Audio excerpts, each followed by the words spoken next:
Assembly Chamber. Sound.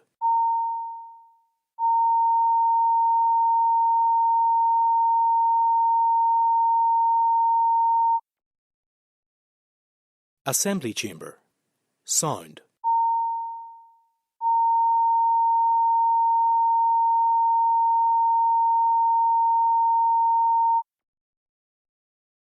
Assembly Chamber. Sound.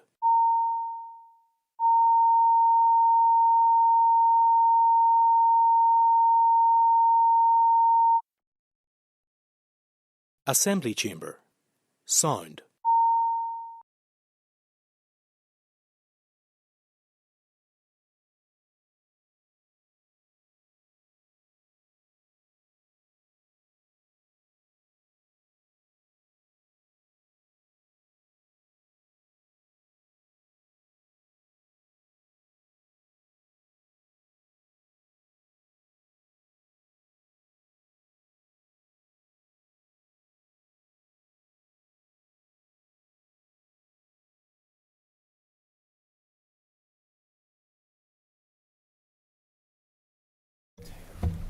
The sitting is resumed. I call Dr. Steve Aiken.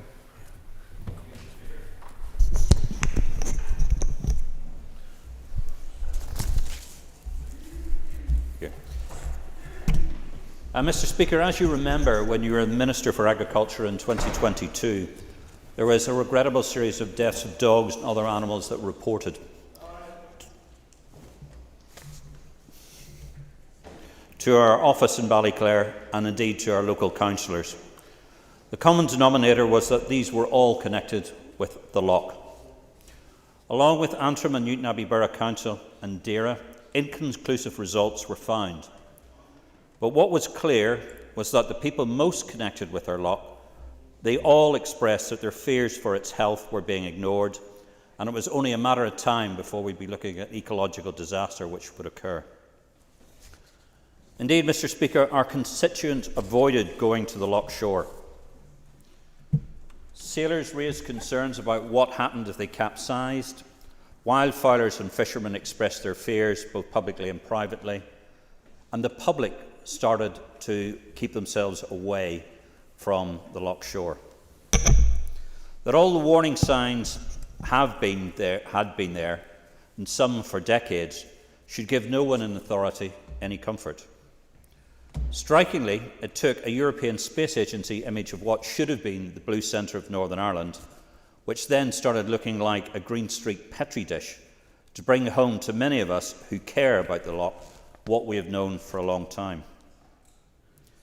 That our loch recorded a temperature of 17.4 degrees this summer, at the height of the algal bloom, shows that our loch is acting as a warning signal for the challenges that the climate emergency is bringing upon us. With the global average temperature now being recorded as being 1.5 degrees centigrade over baseline, we can regrettably expect a repeat of last year's disastrous events, especially as Lough Neagh is particularly affected by its ecology and topography. Facts that cannot be changed, along with the fact that only one river flows out of it. There are clearly central problems in the loch. That is, the amount of pollutants, the amount of invasive species, and the rising temperature. We can only deal in the medium term with the first two. The third will require a major effort to get to net zero carbon, and we all need to concentrate on getting that done fast. But right now, our loch needs our help.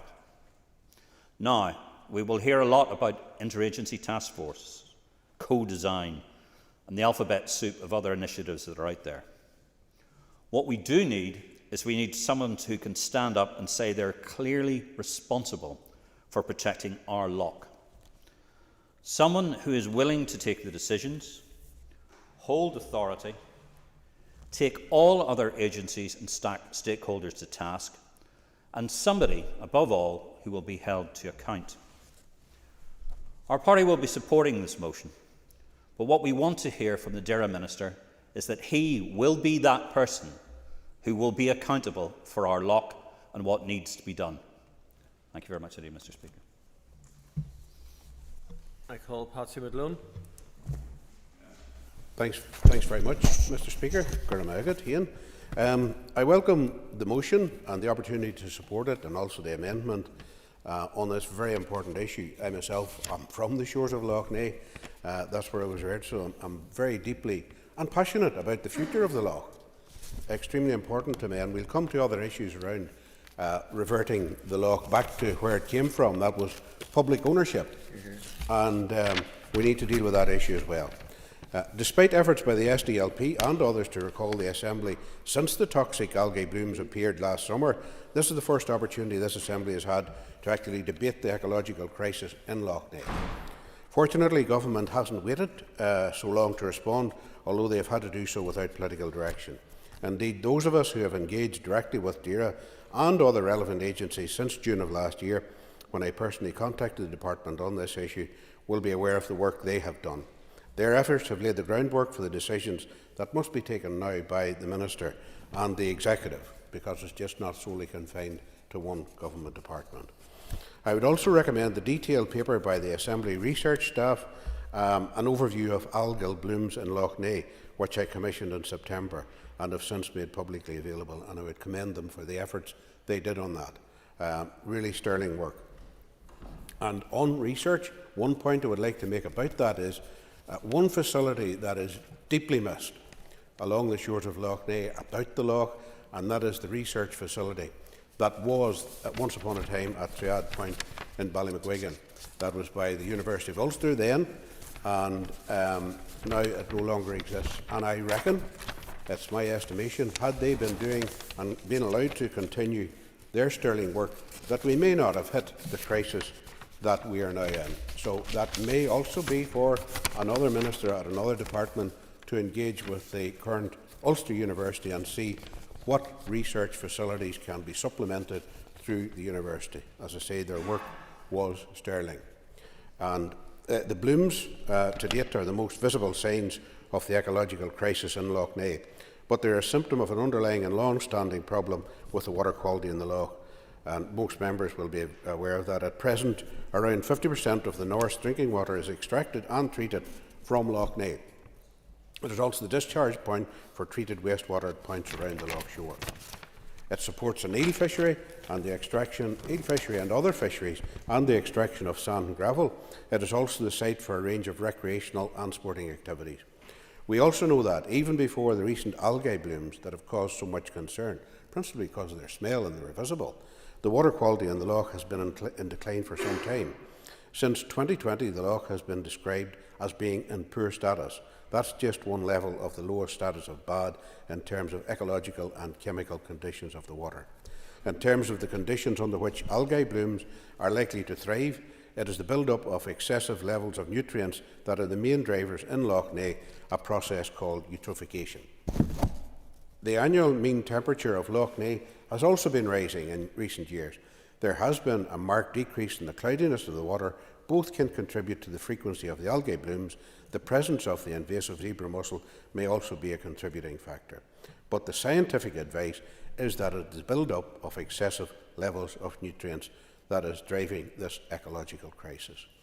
Eutrophication in Lough Neagh is an ongoing process that began in earnest in the early to mid-20th century.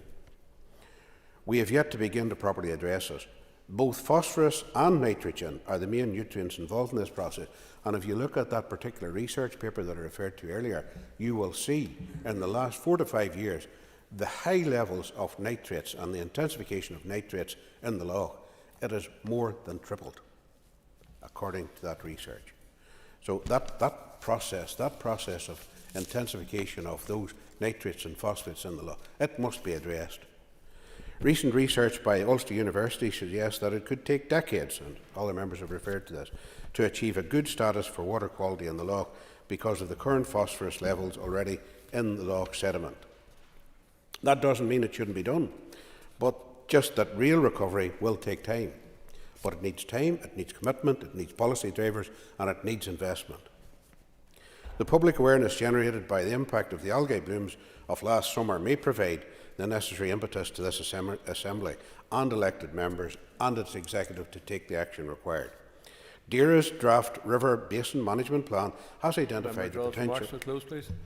main sources for nutrients in the loch as runoff from agricultural land use and pressures on sewage infrastructure. There's much more could be said, Mr. Speaker, and inevitably it will be, but I'm looking forward to not words but actions from the Executive. Thank you. Linda Dillon, please.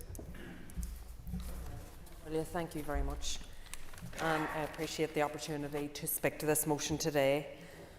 So, as we all know, the issues facing Lough Neagh are, whilst maybe not insurmountable, are not simple or quick fixes, as has already been outlined by the previous speaker. But I do think the starting point needs to be bringing the loch back into public ownership. And this was a motion that was proposed by Francie Malloy, who was an MLA here at the time and is now the MP for Mid-Ulster, in this chamber in 2011, and it has been something that he has argued strongly for and done quite a substantial amount of work on in trying to bring it back into public ownership and work with others to do so, including Shaftesbury himself. So we need to take that on seriously. We need to look at how it can be done. We need to work together to ensure that it is done. There needs to be a strong cross-departmental focus, and all of those with an interest in the loch, in particular the local community, must be a part of the solution. I know that there are representatives here today from Lough Neagh Partnership, and many people in my constituency of Mid-Ulster will be following this closely. We value the loch, and like the previous speaker, I live not far from the loch shore, just up from the Wishing Bay. And the response to the concerns around the health of the loch last summer gives us some sense of how much local people love and value this amazing natural resource that must be protected.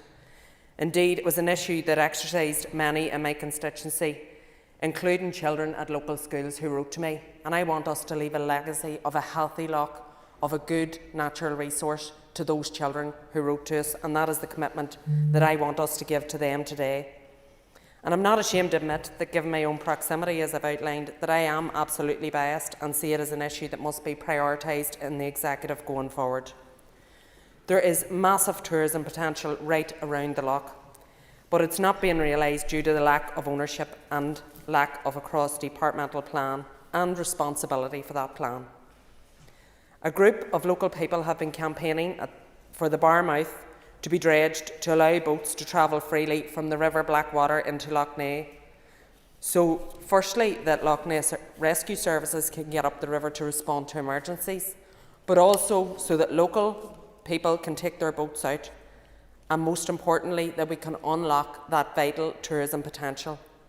And I think Waterways Ireland need to be a part of this conversation also, and I hope that the NSMC will be used as a vehicle to look at this as a cross-border issue.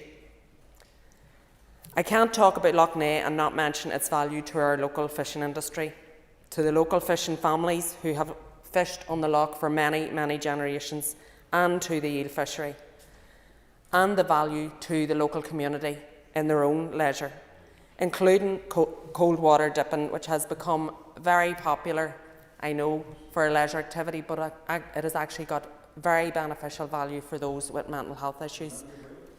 Apologies, yes. The member from Mid-Ulster mentioned the eel fishery, as you did yourself, and one of my strongest, most abiding childhood memories is actually trying the wild eels from Lough Neagh and my Auntie Rita and Uncle Barney's house in Glenavy on the Loch Shores. Would the member agree with me that the most effective and sustainable way to secure and maintain ecological equilibrium at Lough Neagh, including the protection of its wildlife and the tourism potential, and the largest eel fishery in Europe, would be to bring the loch back into public ownership?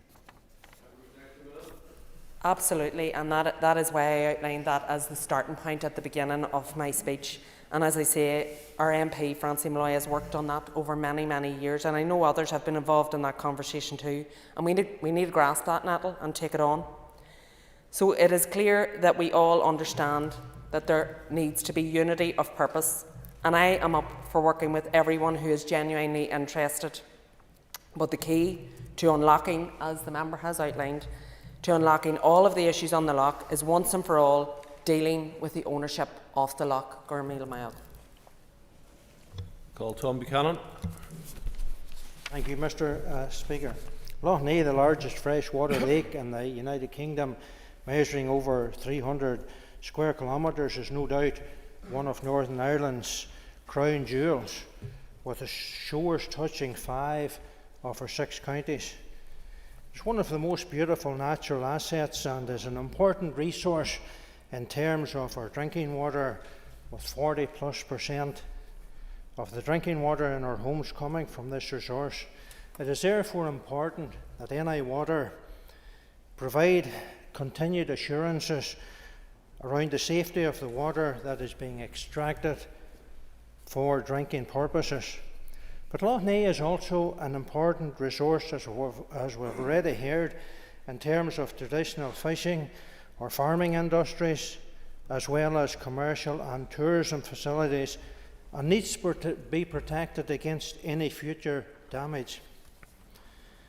It is of grave concern that this natural asset, which has much more future potential, has been allowed to fall into such decline over the past years. With some 20 public bodies, including government agencies and departments involved in Lough Neagh, it is concerning that this problem was not nipped in the bud some time ago, rather than allowing it to fester to the situation that we are faced with today. A problem that just didn't arise overnight, but a problem that's been ongoing for some considerable time. It is ironic, though, that in such situations, a lot of the time the finger of blame is always pointed at the farming community, the very custodians of the countryside, when there is no real factual evidence for this assertions. We are not saying the agriculture industry is squeaky clean, but whenever a problem is identified within the industry, measures are always taken to seek to resolve that particular problem. It is fair to say that the agriculture industry has made significant strides in developing best practice and taking responsible action to reduce any risk of runoff from their lands. As an industry, I have no doubt they can and they will do more to seek to resolve and to seek to stop any runoff from their land. But there are also a number of other contributing factors to this problem concerning Lough Neagh. In recent research I read, it indicated that the biggest factor impacting how algae grows in Lough Neagh is actually increased water temperatures. And it went on to state that nitrate levels in the Lough were now half or less than half of what they were some years ago. And there is no correlation between phosphorus levels on the farmland surrounding the Lough and the phosphorus levels in the Lough, with the conclusion that the increased algae growth in the Lough is not attributed to the agriculture industry or the agriculture community.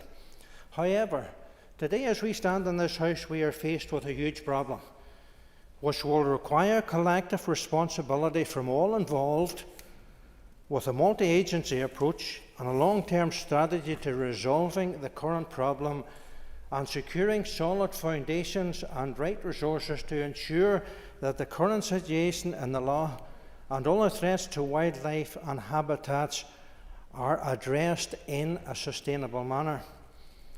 We as a party are committed to protecting our environment heritage, which will be key to Northern Ireland's success for generations to come.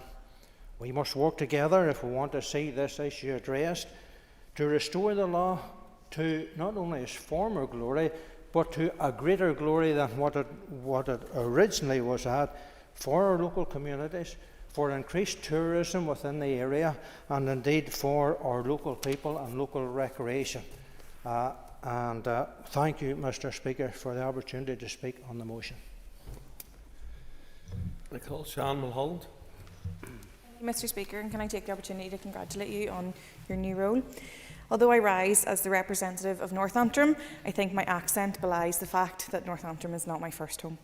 Up until last year, when I moved my family to a view of Rathlin Island, we had a view of Rams Island in Lough Neagh, which was the home place of my great-grandmother, Jane Cardwell, the last person to ever live on that island. I speak and I have an interest in Lough Neagh as the proud daughter, niece and granddaughter of eel fishermen. The lough was a hugely important part of my childhood, and it was heartbreaking to see the perfect storm of factors that converged last summer, which is why I, alongside colleagues like John Blair, worked on the Alliance's 5-point plan for the management of the Lough Neagh emergency. I know only too well the economic importance of Lough Neagh, whether it's the wholesale and international supply of fish, or the leisure facilities, or even the tourist output. The lough is a vital player in our economic output. And we saw the impact last summer when businesses, organisations and individuals had to abandon activities on the lough due to the proliferation of algal blooms, with a number of businesses in constituencies that border mine having to permanently close their doors as a result. I know, having met with stakeholders from fishermen, environmentalists to farmers, that so many expect action from this Assembly, and rightly so. However, this was not an issue that occurred overnight or as a result of the actions of one element within the ecosystem surrounding Lough Neagh. Therefore, a solution will not be reached overnight or with the burden placed on one department or agency.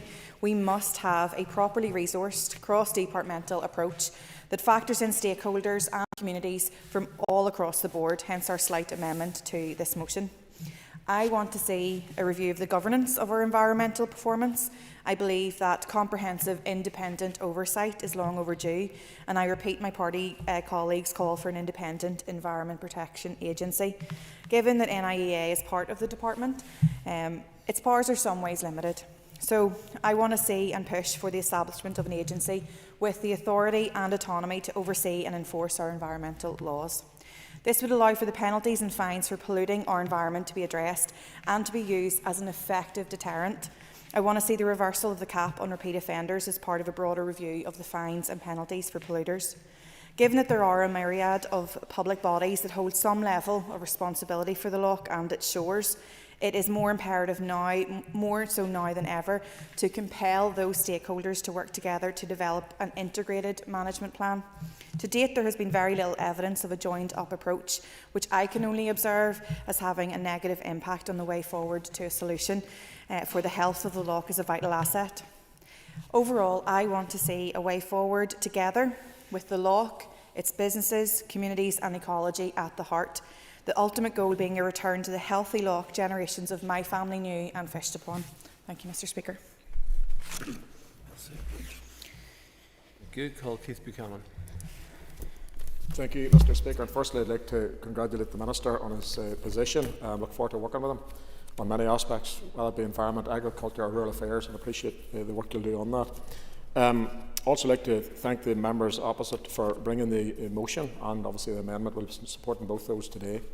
As a member from Ulster, a lot of my constituency borders the shores of Lough Neagh, and I recognise the importance of the lough to local industries, including tourism, fishing, leisure activities and wildlife.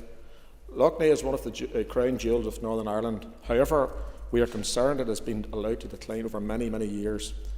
This past year has brought it to the fore, the lough, and many of the issues around it, and has highlighted the importance of it to Northern Ireland. The DUP is committed to a long-term, multi-agency strategy to improving water quality. Over the past year, I engaged with lough users, fishermen, fisherwomen, and various agencies, including Lough Neagh Partnership and Ulster Farmers Union, as well as meeting with relevant government departments and officials. I have seen for myself the problems facing the lough and recognise something needs to happen to address the issue. We acknowledge that securing better outcomes means going beyond simply addressing issues around management.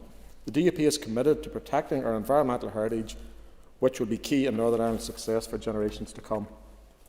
However, we must deal with the facts. In total, 42% of Northern Ireland's surface area drains into Lough Neagh, and we must establish exactly what is causing the problem.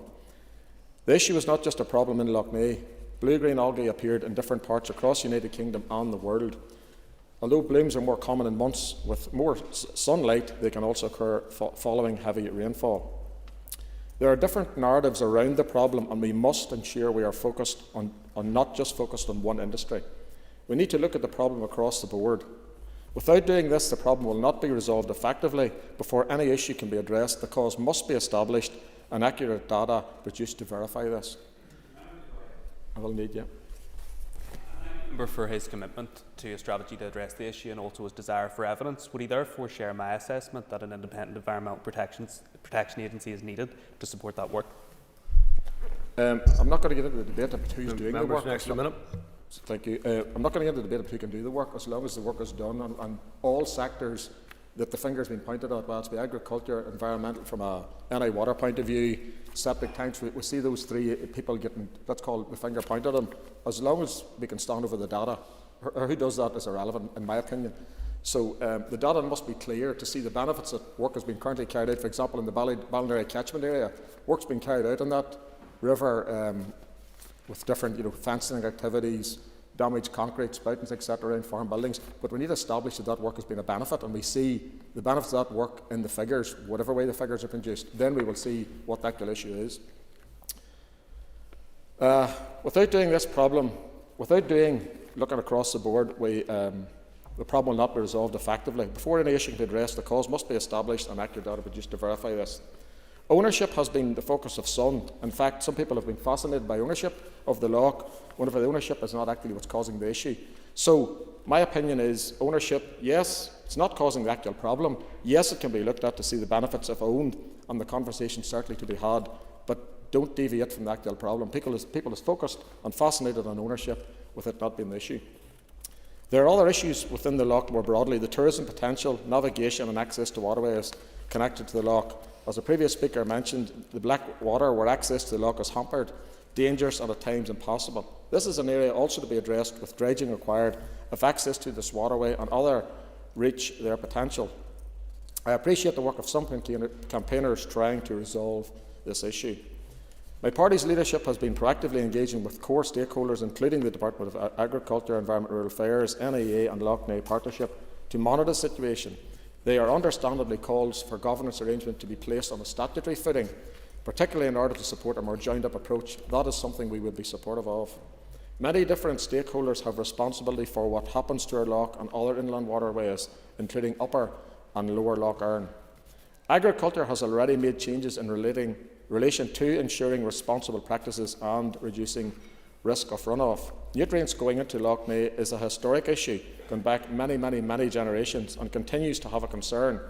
Farmers are not naive and understand they have a part to play, but only a part to play. It is not just the responsibility of farmers, but landowners, businesses, homeowners, us all, those with septic tanks and sewage treatment responsibilities across Northern Ireland. If we as a society can't even keep our rubbish in the car and take it home, have we the moral compass to address this issue collectively? Other agencies, including NI Water, the Northern Environment Agency, need to look at their practices, issues and policies. We must also consider natural factors, including the invasive zebra mussels, as they are also contributors to this problem. We must ensure the public are aware of the consequences and impact of their actions. Promoting personal responsibility should be front and centre of future efforts. In closing, we must acknowledge this is a problem that will not be easily remedied. Our primary focus should be on securing solid foundations and the right resources to ensure the current situation in the loch and all threats to wildlife and habitats are addressed in a sustainable manner. As previously mentioned, we must identify the actual causes and then work collectively to address these. Thank you, Mr. Speaker. I call Mr. Tom Elliott.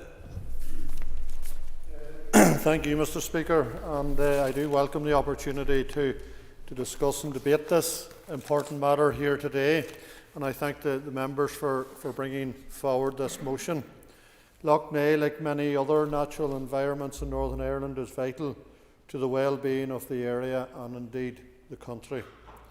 The basis of the motion calls for a cross-departmental body to be set up to address the immediate issues facing Lough Neagh, something that we in the Ulster Unionist Party called for over 5 months ago. The motion goes on to call on the Executive to put in place a new management structure and a plan to include input from communities and organisations with an interest in the welfare of the loch. And I accept there are too many organisations that work in isolation. They work in their own silos, but they don't work collectively, and I think that is one of the difficulties that we have. And one that the member for Mid-Ulster did mention was Waterways Ireland. And I had a meeting with the Chief Executive of Waterways Ireland specifically about Lough Neagh. And the Chief Executive says, I can't do anything about it. It doesn't come under my remit at all. I have no responsibility, I have no management. So I'm not sure why Waterways Ireland, that's responsible for inland waterways throughout Northern and Republic of Ireland, haven't some responsibility, but that's a matter for another day. The motion itself and the amendment, I was just curious because I thought the motion actually covered the areas that the amendment actually falls into as well. And I was a bit surprised at that amendment, Mr. Speaker, simply because I was hoping that we'd all flocked around the motion, because I'm not sure what extra the amendment does, except it seems to indicate to me that other bodies, as well as cross-departmental organisations, that other bodies are allowed into the main structure and decision making. And I would feel that somewhat difficult to manage. I accept the premise of it, but I just feel it would be much more difficult to get decisions and manage. Happy to give way. Blair.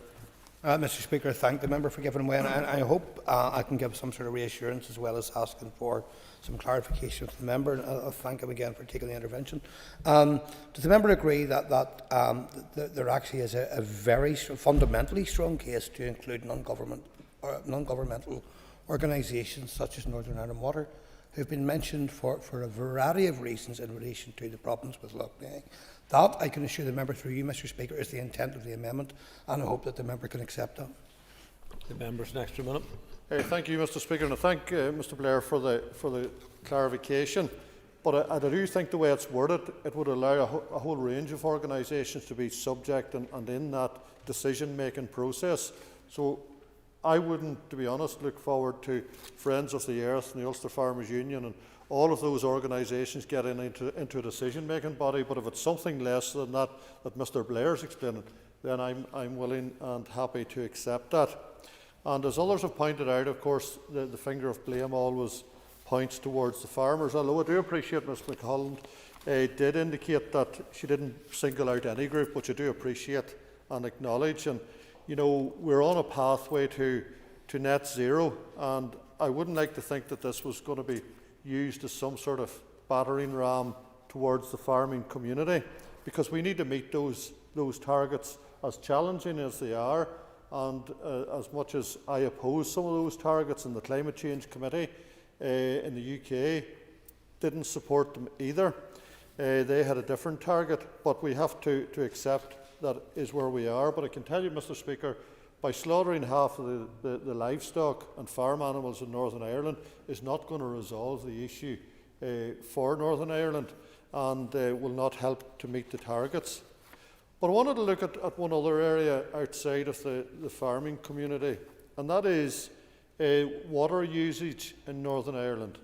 And 560 million litres of good quality drinking water is supplied to households and organisations every day in Northern Ireland, all of which goes through 5 treatment systems, and some of which are chemical treatment systems. So you can imagine the amount of chemicals that's being used. And there's 330 million litres of wastewater per day is collected from households and organisations that are connected to the Northern Ireland sewerage system, and transfer it to works where it's again treated and disposed of again. So the amount of treatment that is within NI water surely must contribute significantly. And I did hear the figures raised by Mr. Blair earlier. That's not taking into consideration the amount of septic tanks that's within the community as well. But another area that we have no control of, zebra mussels are in Lough Neagh, just as they are in Lough Erne, caused huge havoc, caused huge difficulty, and we don't seem to have any control over them. But maybe, Mr. Speaker, the new Minister will have a fundamental idea that we can all weigh in behind to sort out the zebra mussel problems in Northern Ireland. So a number of initiatives have been suggested, but there are other initiatives, you know, and we to help Lough Neagh, we need to look at areas like anaerobic digestion and woodland buffer zones. Thank you very much, Mr. Speaker. Thank you, Mr. Elliott. I now call Peter McReynolds. Thank you, Mr. Speaker. Following on from yesterday's important motions on childcare and planning reform and the previous debate on a women's health strategy, it's good to see the crisis at Lough Neagh is also high on the agenda of this Assembly, and can I thank Mr McGuigan for tabling this motion today. I also echo many of the sentiments articulated by previous speakers, with the rescue and protection of the lough being essential for public health, a thriving economy and wider society. I've quickly learned from my colleague, Ms Armstrong, yesterday that as I'm speaking after my colleagues, I'll try not to repeat the previously mentioned arguments. In my own experience, I was fortunate to be able to attend some of the cross-departmental briefings last year as the crisis emerged and MLAs heard what could and would need done to address what quickly became a global news story. A number of charities and environmental groups were crucial in highlighting what was happening, with Friends of the Earth hosting a cross-party roundtable discussion in the MAC in the Belfast City Centre, and a number of problems facing the Lough and groups like the Lough Neagh Partnership, RSPB, Northern Ireland Environmental Link and Ulster Wildlife playing crucial roles in capturing the mood of the population as pictures and videos became more frequent on our screens. And I thank them for acting as swiftly and as passionately as they did. I'd like to take this opportunity to speak to this motion to remind members that repeated patterns of algae blooms were found in several locations across Northern Ireland. This is consistent with the assessment that, unfortunately, none of our waterways are considered to be in good health. Significant declines have also been reported in the quality of rivers, lakes and coastal waters here in Northern Ireland. Contamination does not just occur from agricultural runoff, as we've heard already today, but also, as my colleague Mr Blair advised in his opening remarks, 24% of contamination is due to untreated sewage effluent, which regularly overflows into our watercourses. Our rapidly changing climate is also seeing increased frequencies of extreme rainfall, which force this raw, untreated sewage into watercourses via combined sewer overflow pipes. Mr Speaker, we cannot fully safeguard strategic environmental assets such as Lough Neagh with a wastewater system that has barely been updated since it was built. We are now at a crisis point with wastewater and sewage infrastructure in Northern Ireland, with over 100 areas across the region where wastewater infrastructure is at or near full capacity. These capacity challenges, coupled with chronic underinvestment, are contributing to environmentally damaging overspills. Unfortunately, our struggling wastewater infrastructure ensures that sewer flooding and pollution into watercourses is a regular occurrence. The regrettable and unintended consequence of historically not investing and enhancing this vital infrastructure enough is that it leads to our polluted rivers and harms biodiversity. The intensification of demand on a struggling system has exacerbated inadequate environmental protections because the infrastructure was not built to separate rainwater runoff and sewage at source. Part of the solution to protect Lough Neagh, as well as every other watercourse in Northern Ireland, is to make sure Northern Ireland Water is able to contribute towards ensuring the long-term health of our waterways. Lastly, and touching upon the remarks from the member prior to me, on one of my recent rare journeys outside of East Belfast, I was fortunate to be shown the sheer scale of the operation to deliver safe, clean drinking water at a water treatment plant just outside Carrickfergus. And I would encourage members to call out and engage with water treatment plants near you and to see how this is actually done for yourselves. Mr Speaker, I'm delighted this motion has appeared so early for debate in this chamber. I support the motion and, of course, the amendment, and I look forward to working towards the rescue and improvement of Lough Neagh on a cross-departmental basis. Thank you. Call Morris Bradley. Thank you, Mr Speaker. Mr Speaker, can I add my congratulations to the Minister on taking up his new post and look forward to working with him through the mandate. Mr Speaker, several members have alluded to the high level of phosphorus and nitrates in Lough Neagh and indeed the invasive species of zebra mussel and their ability to filter up to a litre of water each per day. I have no intention of repeating those valid points already raised. However, whilst we are rightly looking at improving the ecological and environmental state of the lough, it is also important that we look at what is going into Lough Neagh and what is coming out.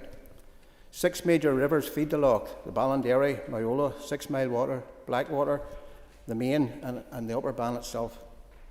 Only one river flows out, the Lower Bann, and that wends its way through Counties Antrim and Londonderry to the Barmouth between Castlerock and Portstewart, including through Coleraine, the principal town of the Causeway Coast Plains.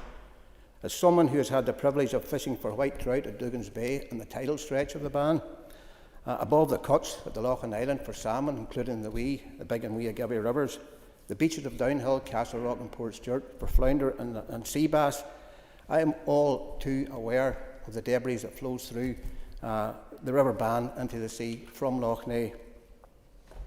And that includes the irregular flow of water being released from the loch in inclement weather and in times of high levels of water on the loch itself. Last year's algae bloom saw 25 confirmed instances between the lower Ban at Toome and the bar mouth at Castle Rock and Port Stewart. It is not just Lough Neagh but along the lower Ban corridor affecting angling and tourism, especially in the north coast bathing beaches. Everything that is waterborne emerging from Lough Neagh flows along the Ban and out to sea. Therefore, nitrates and phosphates need to be prevented from entering the loch at source. Mr. Speaker, when you were Minister of Dara, you initiated an ambitious tree planting scheme. We need to continue with that thought by planting riparian tree and vegetation cover along our rivers entering Lough Neagh to catch some of the leachate from farmland, and also find a natural solution to the invasive species of zebra mussel, preferably a natural predator rather than a chemical solution. I would add my support to the Dara Minister as he grapples with this ecological time bomb. I would agree with others that this problem needs cross-departmental support, but I would encourage the Minister to not just look at the loch itself, but to include the waterways feeding into the loch and the one river that flows out the lower Ban. Mention has been alluded to here about eel fishing. I can remember the ropes at the cuts, black with elvers making their way upstream. That is no longer the case. Unfortunately, that is something that needs to be looked into as well. Hence the need to have a holistic approach to Lough Neagh and its associated waterways. I would be happy to support both the motion and the amendment. Thank you, Mr. Speaker. I call Matthew O'Toole. Very much, Mr. Speaker. May I, first of all, on the record and in the Chamber, congratulate Andrew Muir on his appointment as ERA Minister and join with others. There's an historical significance given Andrew's an LGBT man, but also I believe the first Alliance Party Environment and Agriculture Minister. So two first, one a little more important than the other, but I congratulate him. Mr. Speaker, today's a gorgeous day. The grounds of Stormont are spectacular, as we all know. It is a beautiful, after some fairly unremarkable weather recently.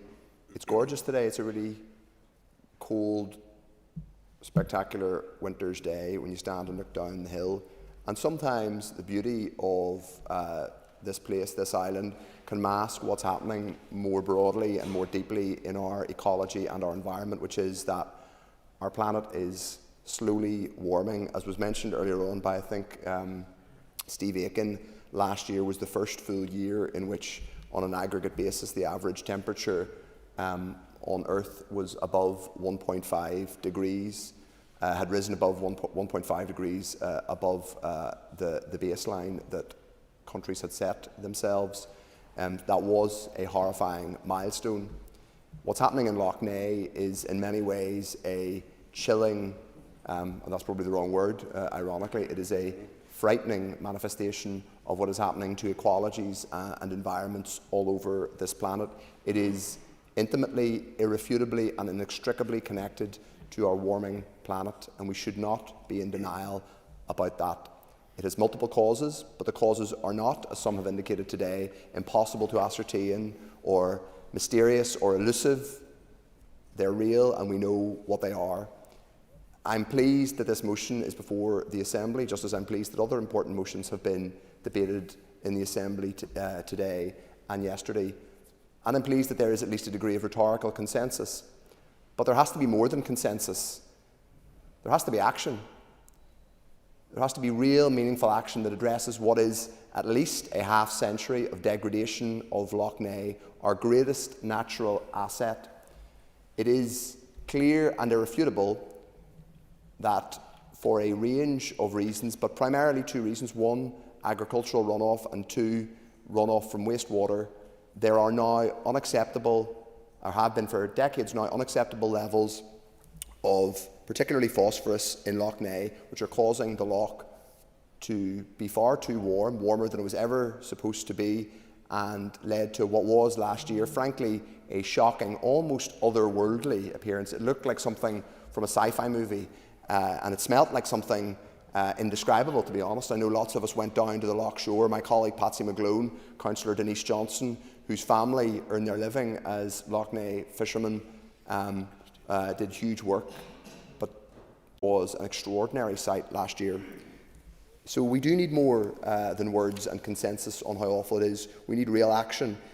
I am sure that the new Agriculture Minister will take this seriously. I'm sure he will want, the Agriculture and Environment Minister, I should say, will want to take this seriously. It is going to take much longer than his time in office. It will we will be dealing with this problem long after he leaves office, and probably long after most of us have left this chamber. But we do have to be honest with the public. We can't simply put down motions that express aspirations to do things about things and then not be honest with people about the trade-offs involved. So let's be honest about what those will be. They will be real decisions around what we put into that loch. It is basically a big bowl through which the whole of Northern Ireland, into which the whole of Northern Ireland drains, as was said by Maurice Bradley, the previous speaker. There is only one river that flows out. That has nothing, by the way, to do with demonising agriculture. In fact, it is farmers who are the custodians of that loch, because they're the ones who farm around it. But we do need to support them and give them the structure, the regulatory structure, into which they can make the decisions that they want to make to protect it. We also need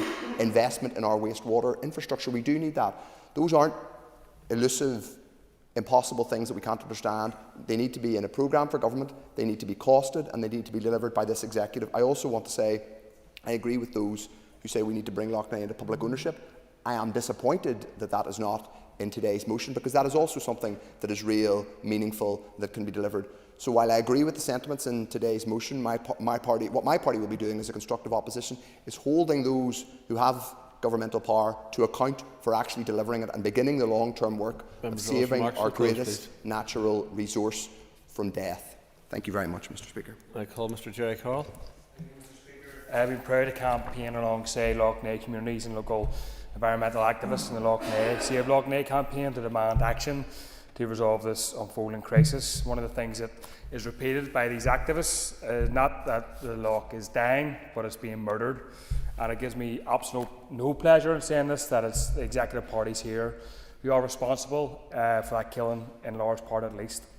Because it has been years of government mistreatment and the prioritisation of private profits that has driven the Lough Neagh to the brink of collapse, threatening wildlife, important local ecosystems, and poison the very water we drink. The toxic algal blooms are just a visual representation of the danger Stormont ministers repeatedly ignored. Environmental campaigners warned about the state of the loch. Ministers were repeatedly questioned about the destruction of Lough Neagh, about the legal and illegal sand dredging, and about the big industrial polluters who are using our waterways as their own private sewer. And rather than tackle the problem, the destruction was further fuelled by disastrous Stormont initiatives like Going for Growth. The scheme passed around a decade ago incentivised the creation of industrial, factory-style farms which have been spilling their poison into our waterways ever since. In 2018, the waste produced by the pig industry alone was the equivalent to the waste of 12 million humans. Unbelievable stuff. And parties here were warned about the lack of infrastructure for dealing with the increased waste, but signed off on the plan anyway. And Mr. Speaker, you as former minister were obviously in charge at the time, but the scheme was also signed off by Sinn Féin, the DUP Alliance, the SDLP and the UUP. Must be said, Speaker, as Minister, also you lessened the fines for those polluting Lough Neagh and its tributaries. Mr. Speaker, in the face of repeated objections, SDLP Infrastructure Minister Nicola Mallon also allowed commercial sand dredging at Lough Neagh, which still stirs up the nutrients that are choking Lough Neagh with the occurrence of toxic algal blooms. Stormont also refused to issue penalties for illegal sand dredging. And Mr. Speaker, I also should mention that the First Minister, now First Minister, Michelle O'Neill, resisted calls to take the lake bed into public ownership. People won't forget the positions taken by former ministers. The bottom line is this, Mr. Speaker. At every single turn, Stormont's establishment parties ignored environmental concerns and opted effectively to destroy Lough Neagh when there was a quick private profit to be made. I think it's good to see a motion to recognise the vital importance of Lough Neagh.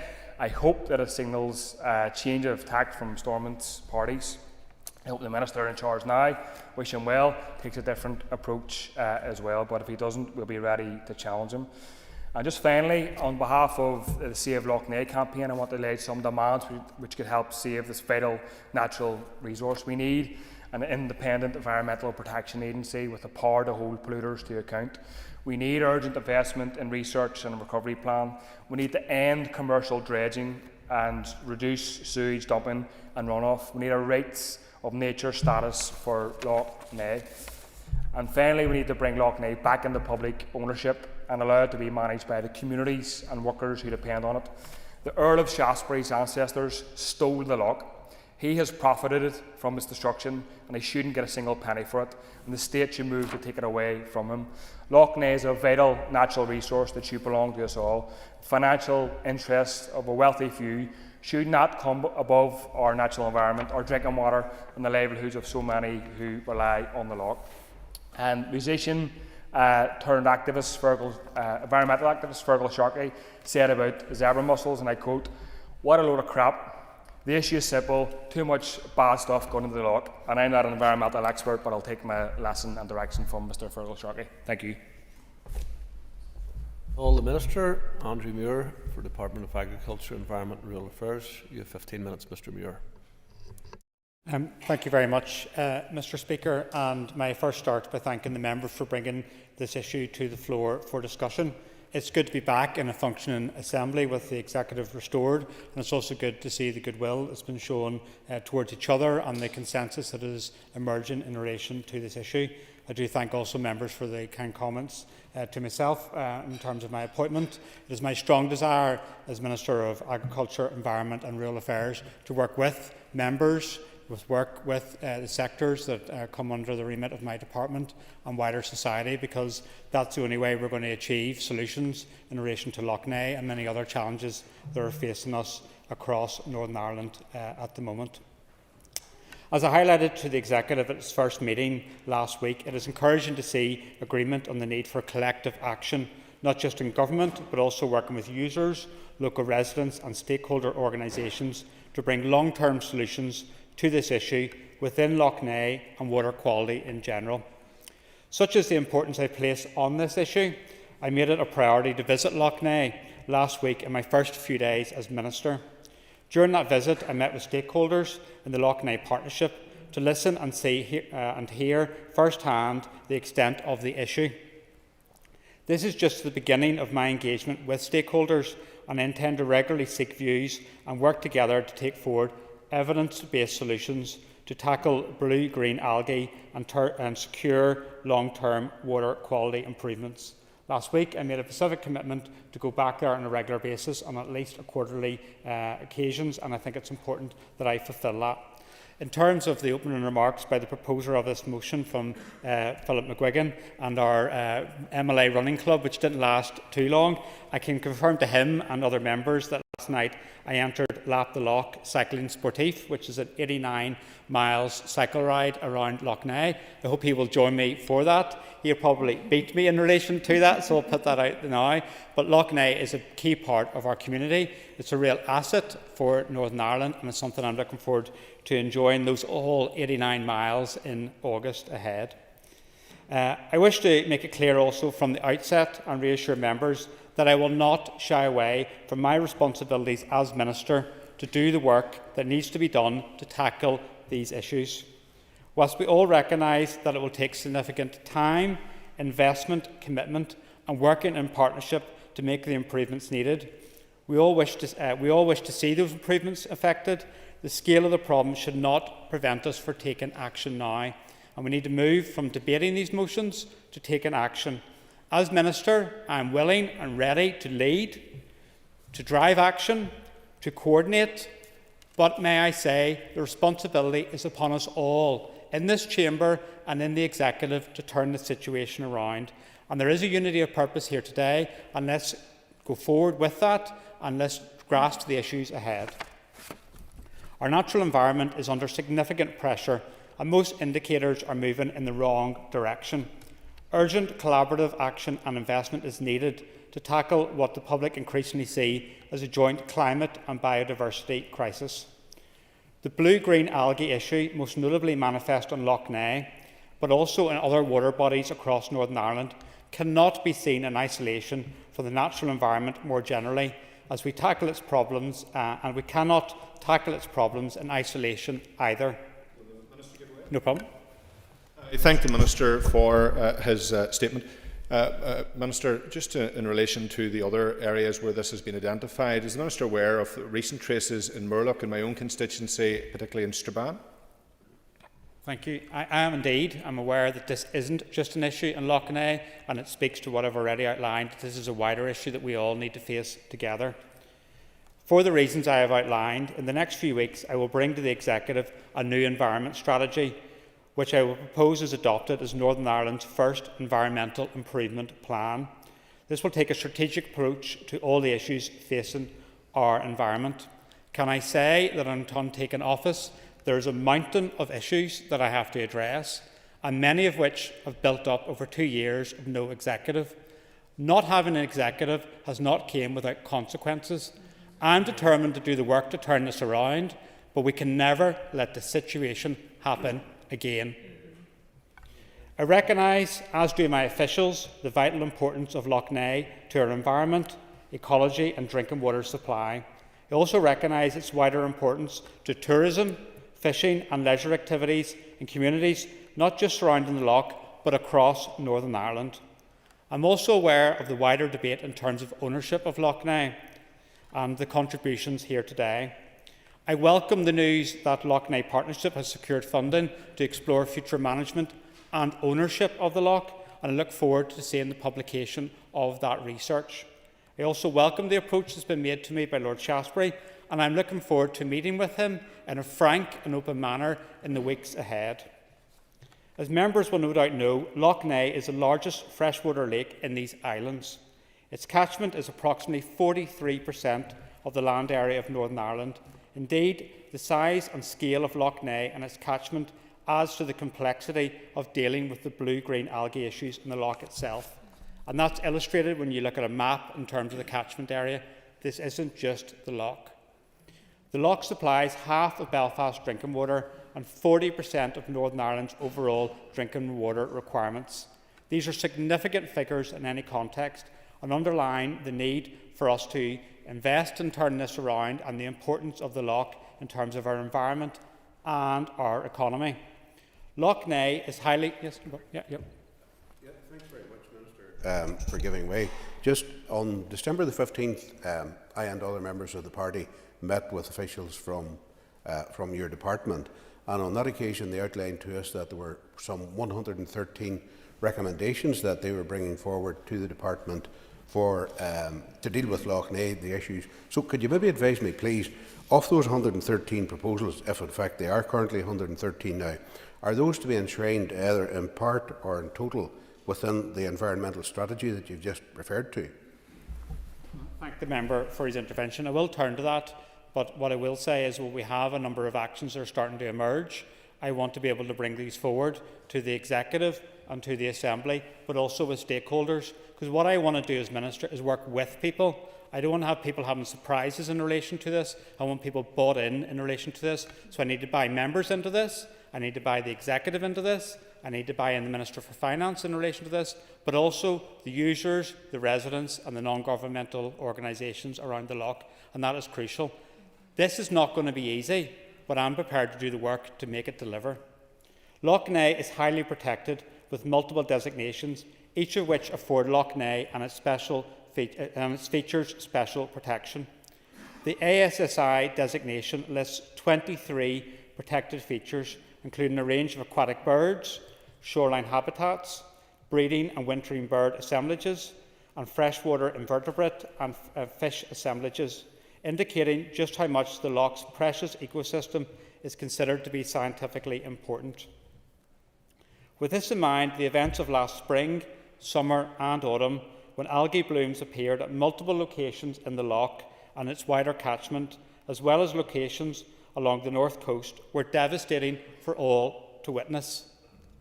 Having visited Lough Neagh in person last week, I fully understand and empathise not just with the distress, but the anger of members of the public as these events unfolded. These events unfolded at the surface of the lough. The reality is this has been going on below the lough. The blooms appeared at such an unprecedented level during 2023 due to 4 main factors. The highest water temperature ever recorded in Lough Neagh, the weather patterns experienced during the summer of 2023, warmer waters and altered weather patterns exacerbated the frequency and the intensity of the algae bloom outbreaks. Also, the high level of excess nutrients entering the lough, mostly from agricultural sources, but also from Northern Ireland water wastewater infrastructure, and to the lesser extent from domestic wastewater treatment systems, and also the large numbers of invasive zebra mussels found within the lough, which increase the clarity of the water. And I would clarify in saying this, I'm not in the blame game. I'm into solving the issues here, and that's what we want to be able to do, is work with people to resolve these issues. And there isn't just one source in relation to this. The circumstances which led to last year's algae blooms have been decades in the making and taken with the undeniable impact of climate change. It means that there's no quick fixes to the occurrence and probable reoccurrence of blue-green algae blooms at Lough Neagh. However, this should not stop us from taking action, and it is important we start to work collectively to address the problem immediately. And I would turn to the comments from the proposer of the amendment in terms of an independent environmental protection agency. Members will be aware it's a long-standing commitment of the Alliance Party and myself personally to establish an independent environmental protection agency. We have to ask ourselves, if that agency had been established many years ago, would we be making this debate and this statement here today? But what I want to do is I want to work with people on this. I want to make the case for it, and I know I need to do that to certain sectors.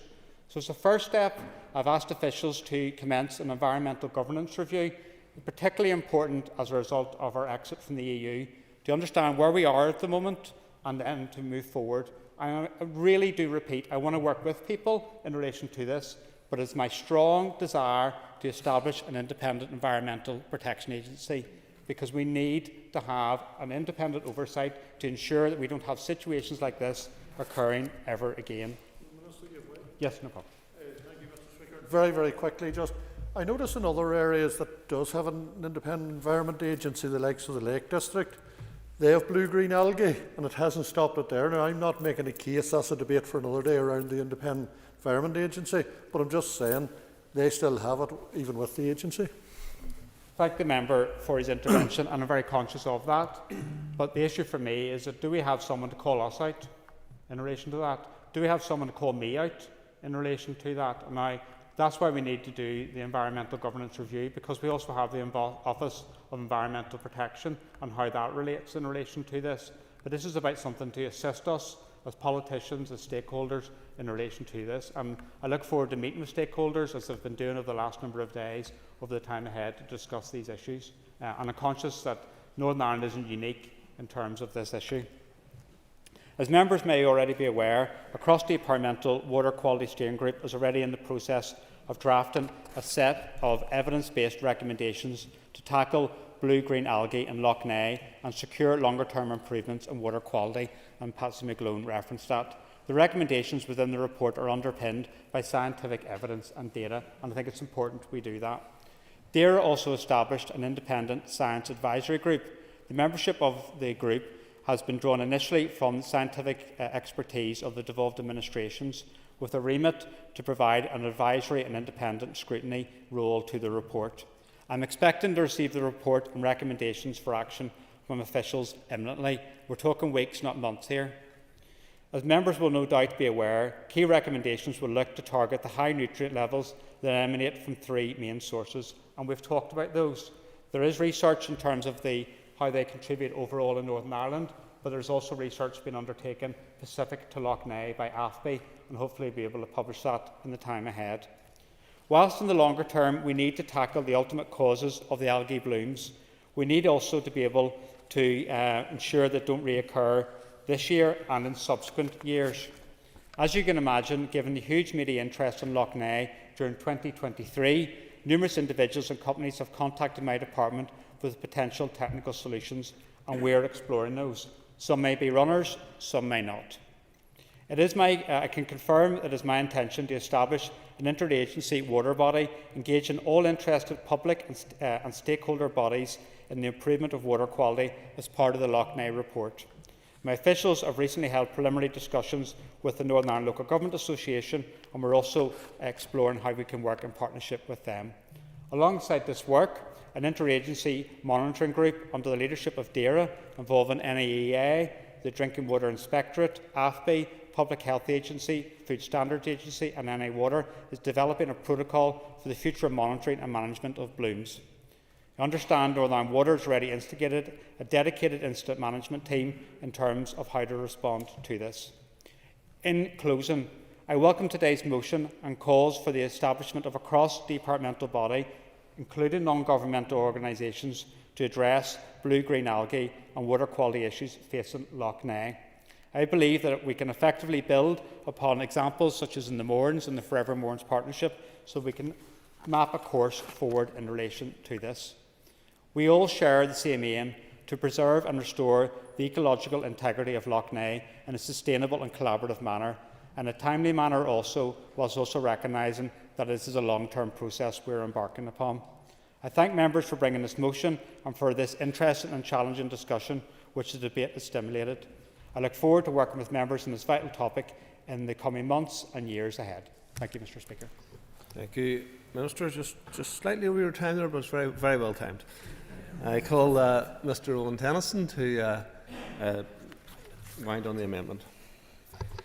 Thank you, Mr. Speaker, and as the grandson of fishermen on both sides of my family and as someone who still lives just a few hundred metres from the Lough shore, this is an issue which lies particularly close to my heart, as other members have said. Lough Neagh is the jewel in the crown of our natural environment. It's steeped in rich heritage and is essential for biodiversity, fishing, tourism, recreation and leisure, and provides clean water for drinking, for industry and for agriculture. That such a vital asset has been permitted to start to die in plain sight is a sorry indictment on our politics. The algal blooms which engulfed Lough Neagh last summer have brought this unfolding environmental disaster into sharp public focus, but its roots lie far deeper than that. Whilst this motion today is welcome, and I thank Mr McGuigan for bringing it forward, the motion does not absolve parties in this chamber of their responsibilities in terms of walking us to this position. Be it the industrialisation which was pursued by the now First Minister, or the capping of fines for repeat polluters tabled by the DUP, the challenges apparent in Lough Neagh now are a result of decades of inertia and neglect. Yes? An MLA at the time, but would he agree with me that that going for growth strategy that I believe his party signed up to was an incorrect strategy and actually led to the growth of pollution in the Lough, and would he encourage and support those who say we need to move away from that strategy going forward? Would he agree with that sentiment? I think it's a matter of public record that industrialisation has contributed to the challenges we now face. I mean, the member will appreciate I wasn't a member of this assembly at the time, and also policing and justice was just being devolved around that stage. So I thank him for his intervention. However, just last month, Mr. Speaker, despite all parties having expressed concern for the ecological crisis unfolding in Lough Neagh, a number of councillors in my constituency shamefully overturned an officer recommendation and permitted extension to landfill just a few hundred metres from the Lough shore. It is clear on that basis, Mr. Speaker, that inertia still pervades some elements of our politics. Is it any wonder that Northern Ireland is the 12th worst region in the world for biodiversity loss, and that none of our waterways meet basic standards? Although having said all of that, Mr. Speaker, I hope that today, and the apparent change in attitude that is on display in this chamber, can now be reflected in a significant change in approach from right across the executive, this assembly and beyond. As set out in the Alliance Party's 5-point plan to rescue Lough Neagh, it is vital that we introduce an integrated management plan. At present, there are a myriad of government bodies, councils and charities, all with some degree of responsibility for management of the Lough. Too often, however, their work is fragmented and disjointed. We must ensure a new approach to governance and cooperation between these bodies with a shared focus on protection of the Lough and its shores.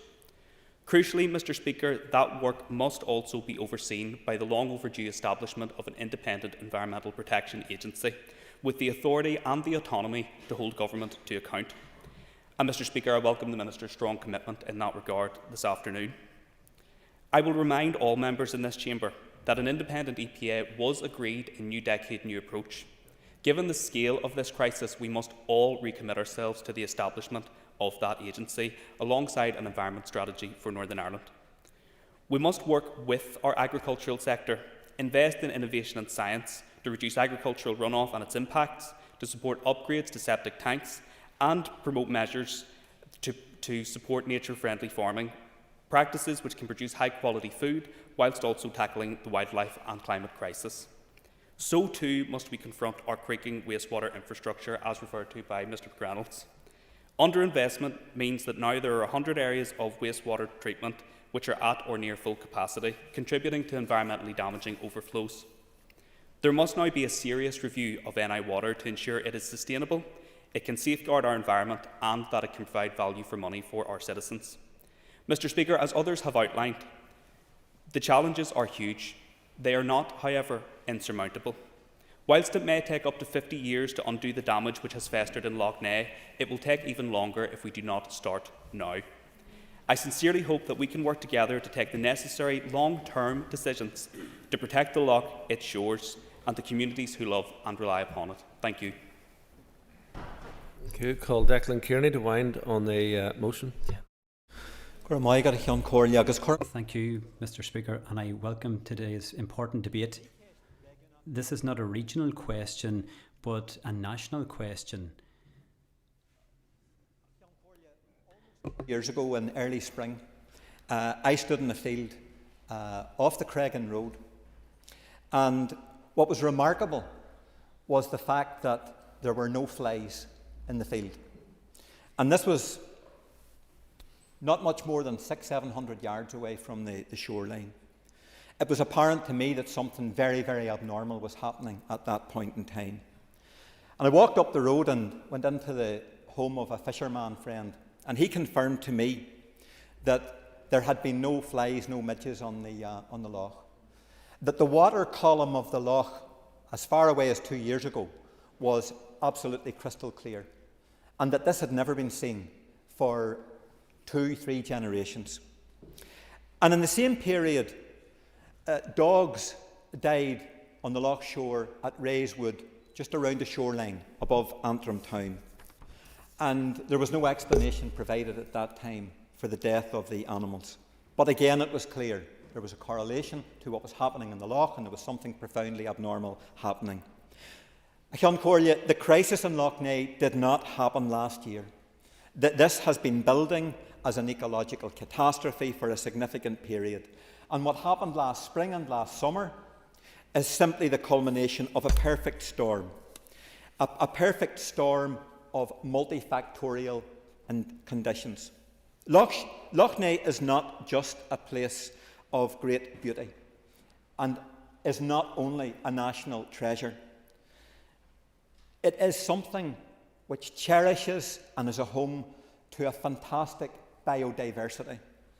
And at this point in time, that biodiversity and the natural habitat of the lough is being directly challenged. And the work that has been done to repopulate the shore with the curlew species, that is now being threatened as a direct consequence of what is happening.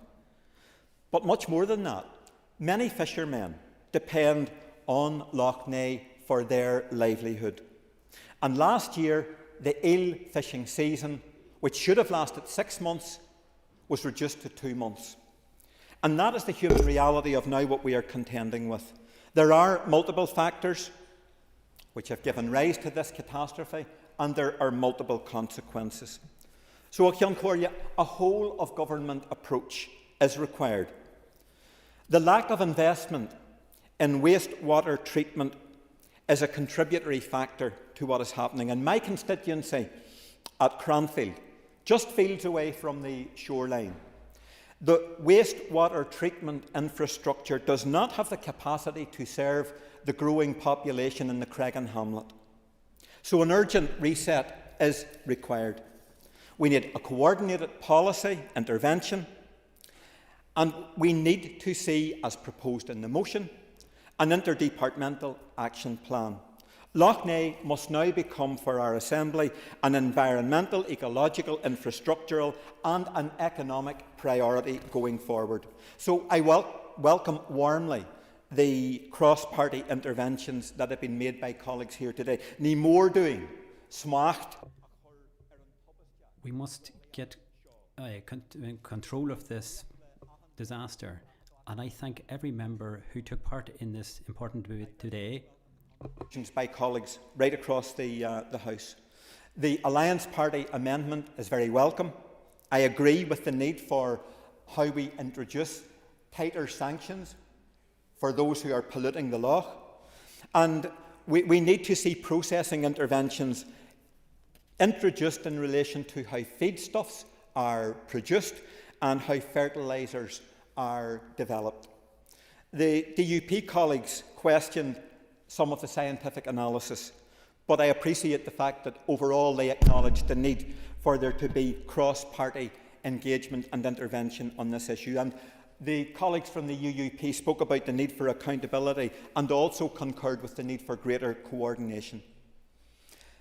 The SDLP colleagues spoke about the need for interdepartmental focus and also reiterated the multifactorial roots of this particular crisis, and a contributor from my own party re-emphasised the importance of public ownership as a priority for how we proceed.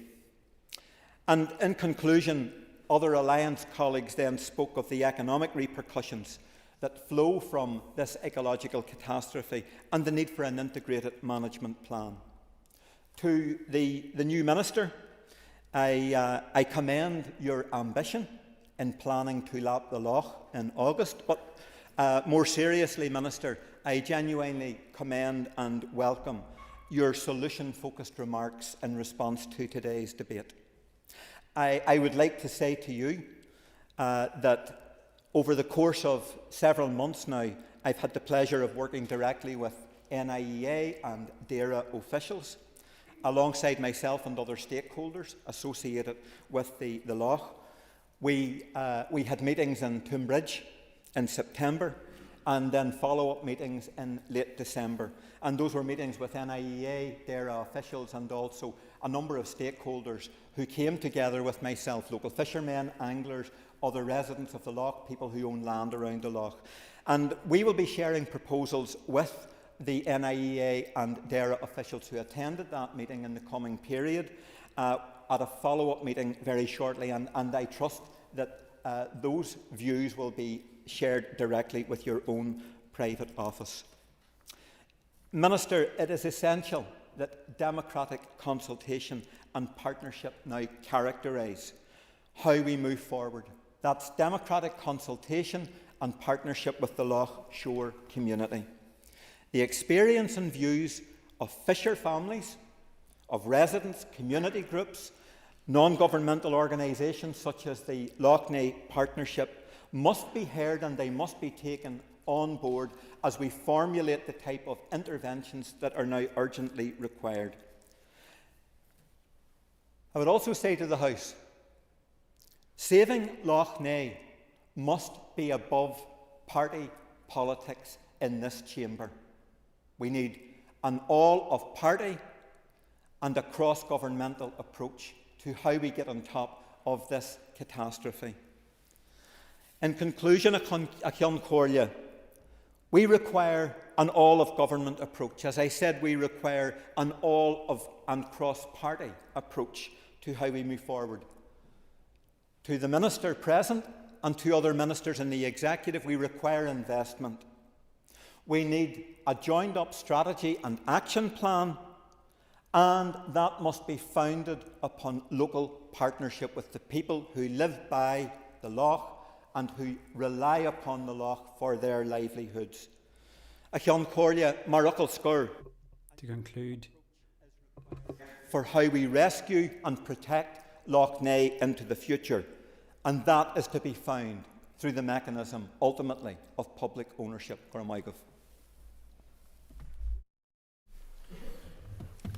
That brings to a conclusion the debate. So we move to the question. The question is that the amendment standing in the name of John Blair David Honeyford, Owen Tennyson, George Eastwood, Peter McReynolds and Sean Mulholland be made. All those in favour say aye. Contrary, if any, no. The ayes have it. The ayes have it. The question is that the motion as amended be agreed. All those in favour say aye. Contrary, if any, no. The ayes have it. The ayes have it. If members would take their ease for a moment, and we're going to change the table for the next debate.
Conjunction with the Business Committee, the Speaker has given leave to Emma Sheeran to raise the matter of domiciliary care packages in the Northern Health and Social Care Trust.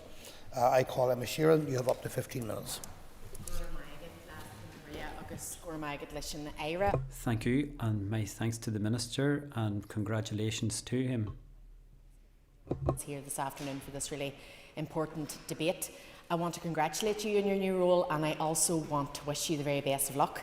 You have a mammoth task ahead of you, and I know you don't take that lightly, and obviously your experience in the role before, and I appreciate that all parties have stated very clearly that they want to work together to fix our health service, and that's something that I have a strong commitment to in my role, because we can make no mistake about it, our health service is in crisis. And the issue that I'm bringing to you this afternoon is something that I know you'll recall I have spoken to you about on countless occasions before, and it's something that is very close to my heart because, Minister, our domiciliary care provision in the Northern Trust is in crisis. Our respite services are in crisis, and the situation for our unpaid carers at home is that they are in crisis. You will probably be aware that as of November last year, a report concluded that there were over 1,700 people in the Northern Trust waiting on a full or partial package of care. That's an area that covers from Coleraine to Galway. 1,700 people, that's a massive number. But in reality, that is only the tip of the iceberg, because each of these individuals have families, friends, neighbours, loved ones who are just as impacted by their situation as they are. And of those 1,700 people, there will be a portion of them who are stuck in hospital in a clinical bed that they no longer need to be in because they have received the medical attention that they need, but they can't leave the bed because it's not safe for them to return home without a package of care. And therefore they are taking up space in a hospital bed, and that is adding to the pressure on both themselves and their family who want them to be home again. There are a cohort of those people who, feeling pressurised from the trust and feeling pressure to free up that bed, then agree to take a step-down bed in a nursing home facility. And the nursing homes that we have across the north are fantastic. The staff who work there are brilliant. But the reality is that for an awful lot of people, they are just not the appropriate placement for these individuals, particularly in an area like the one I represent in Mid-Ulster, with a massive rural population, people who had very independent, busy lives, who like seeing green fields outside them. They don't want to be in a nursing home. They want to be in the environment that they're used to and in their own home that they're comfortable with. And then you have the third cohort of those 1,700 people. And that's people who are at home but are not fit to be at home without a package of care. People who perhaps have had a spell of illness, went into hospital and returned home before they really should have, or people that haven't had to quite go to hospital but whose health have deteriorated, and as a result they're not able to manage their homes the way that they were, and their families, without any experience, any training, any expertise in caring, become their carers because they feel obligated to. That leaves those people feeling pressurised to carry out that role, and the person themselves feeling like they're an inconvenience, like a burden, and everybody is unhappy. And as a constituency MLA, this is something that is brought to me every week, and families at their wits' ends. People run ragged.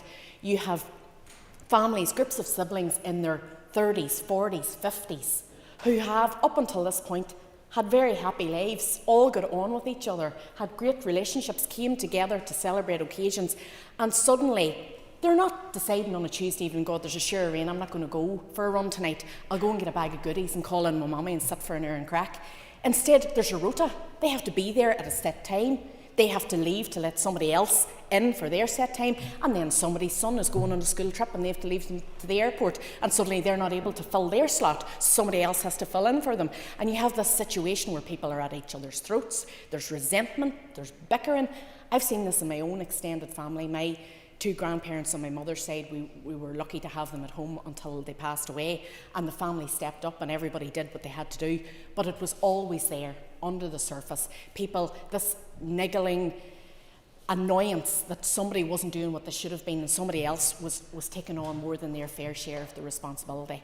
And it is heartbreaking when people ring you with their stories and they're asking you for help, and the answer that I'm telling them is, I don't know when I'm going to be able to secure that care package for you. I don't know how long is a piece of string. And the reality in rural situations an awful lot of the time is that you're waiting for somebody in the locality to pass away for that care package to become freed up. And it's a terrible situation for everybody involved. I'm not trying to exaggerate the situation or to prey on anyone's emotions, but in the past week, I have had 2 families contact me for whom I was working to try and secure care packages where the people have passed away before their care packages were delivered. And that's not a conversation I want to ever have again.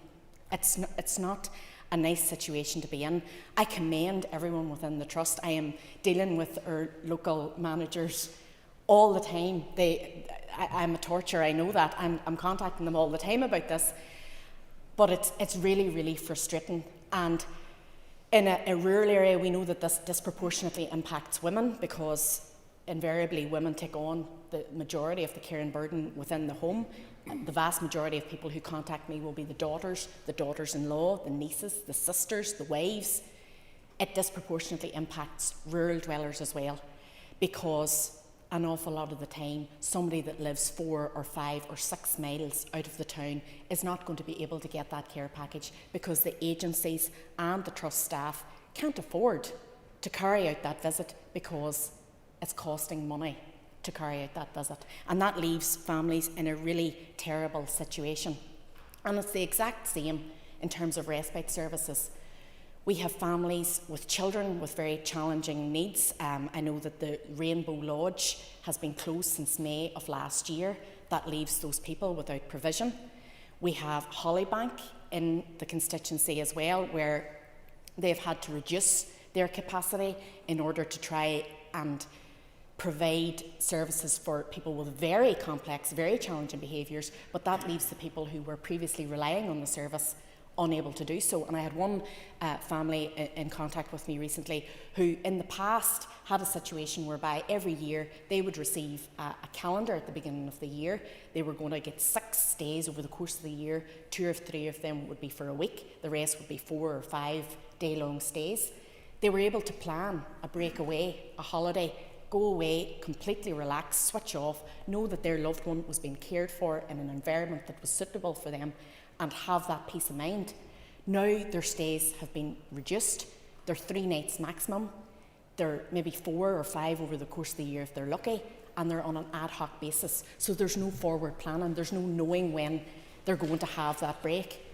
The mental health of these carers and these people who have been put into this position and forced to take on a responsibility that they're not equipped fully to carry on, is the mental health impact is massive. And as well as dealing with the already very daunting experience of having a loved one who has had a life-changing illness, or maybe received a diagnosis of dementia, or went through an accident that has completely reduced or removed all their mobility, and the emotional impact of that, of seeing somebody becoming a shell of who they formerly were, you've also got the burden that now you're their carer. And sometimes in conversations with people from the Trust, they'll say to me about the carer's assessment, and the family have to step up, and the family have to provide us with detail of when they're going to be there, and family time is so important. But the family time is not quality family time, because you're not there having a conversation with your loved one or spending time with them in the way that you previously would. You are now responsible for keeping that person alive. And the burden that is for people, particularly people with no caring background, is huge. So I'm raising this, and I know I've raised this with you before, Minister, and what I suppose we want to see is a plan in place. The carers, the people who have done this job, and again, I know lots of them personally, and you'll find that people that have done this work for any amount of time, their clients become friends. They're going at Christmas time buying them presents. They're calling in even when they're not supposed to be there, because they care about the people, they have a relationship with these families, and they want to see them happy and content. These people need to be treated fairly, they need to be paid better. Their work, which is a vocation and which is skilled work, needs to be recognised as such. We need to see them having their mileage covered so that we can afford to get those more remote calls facilitated. We want to see a plan in place which is going to allow for recruitment and retain those staff in the area. And I know I've met with Jennifer Welsh and the staff within the Northern Trust on regular occasions. We always discuss this, and I know they want to work with you to do that. So I appreciate you taking the time to listen to this, and I hope we're going to see some movement for all of those people who are affected. Gormagan.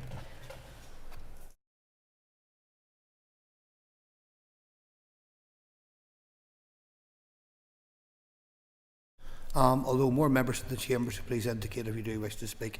I call Keith Buchanan. Deputy Speaker, and I congratulate you in your new role. You're looking well in that chair, I must admit. And also congratulate the Minister for his stay of absence, and then he's back on the chair again, so I wish him well as well. I'd like to start by thanking the member for raising this important issue of domiciliary care packages in the Northern Health and Social Care Trust. I have first-hand experience of the work that these teams do, as my own mother in her 91st year is being looked after by 2 ladies and sometimes gentlemen at time and time abouts. They do an excellent job in a very professional manner. She's cared for like an egg. I wouldn't put that, she's not watching this on social media, and please don't tell her that, but she's looked after like an egg, to be honest. And I had the privilege this morning of doing the medication run first thing before I come here. So she's doing well, but it is vital. I think the points the member raised is vitally important. The 7 of us as a family, and the pressure that puts on you if we hadn't those care packages, you know, that takes the entire pressure out of it. We can fill in the gaps and do a bit around it all, but you couldn't do it all. Everybody has busy lives in every household. So it's a very valid point. Sometimes harmonious families can be at all throats within 3 to 4 months after an elderly person or any person needing that kind of care, it can put a lot of strain on. So it's a very valid point. Constituents and their families who are waiting for a package of care contact my office on a weekly basis, as the other contributor had mentioned. Some are in hospital while others are already back in their own homes and waiting for the necessary package. Every individual patient has different care needs. Many want to continue to have some independence and want to live in their own home as long as possible with the much needed supportive care in the home. To do this, they need practical support with daily living tasks such as personal care and preparing food, etc. Some need adaptations to their homes to ensure they can continue to live as independently as possible and without needing residential or nursing home care. The lack of domiciliary care packages means patients who are medically fit to be discharged are remaining in hospital beds or in other facilities, as previously mentioned. This has a knock-on effect on our emergency departments and the number of inpatient beds currently available. I note that in an answer to a priority question to the Minister back on the 5th of February, just last week, that the Trust responded by saying the Trust has reviewed the systems within their in-house home care services to improve efficiency and deliver higher level of face-to-face time with service users, and that the Northern Trust have contracts with 22 independent sector providers, which includes 3 new providers who signed contracts in the last year.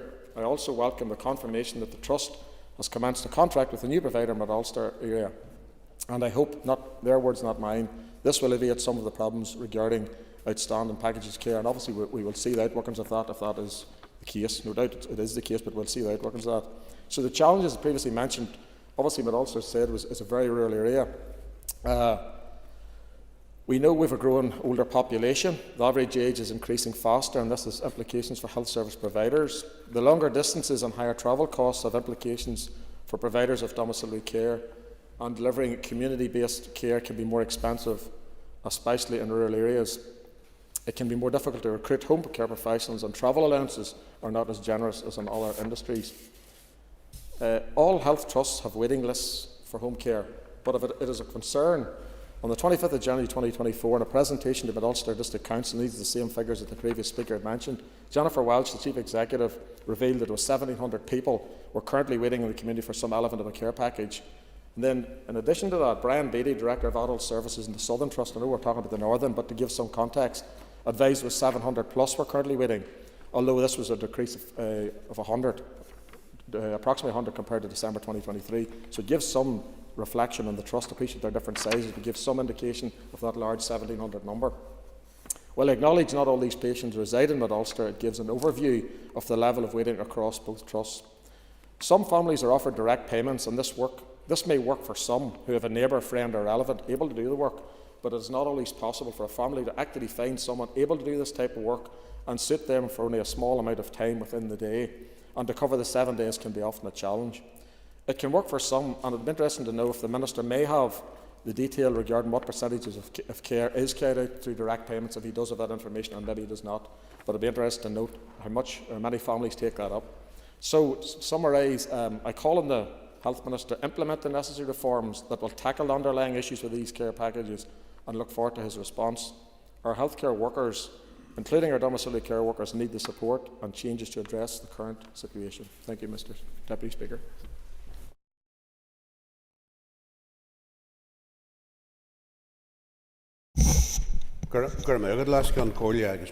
Thank you, and my thanks to the member for bringing this issue to the House today.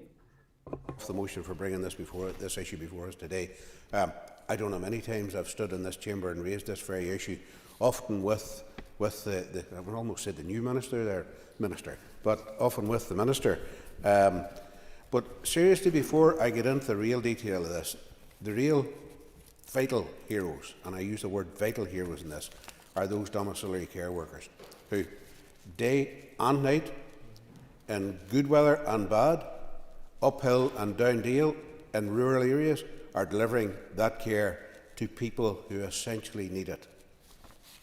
They are the real heroes, and I'll come to the point later on. They are the ones who require the recognition, because they do a sterling job. Not only do they provide a service in houses, but in some cases, they're the only people that person, that disabled elderly person, often elderly person, sees.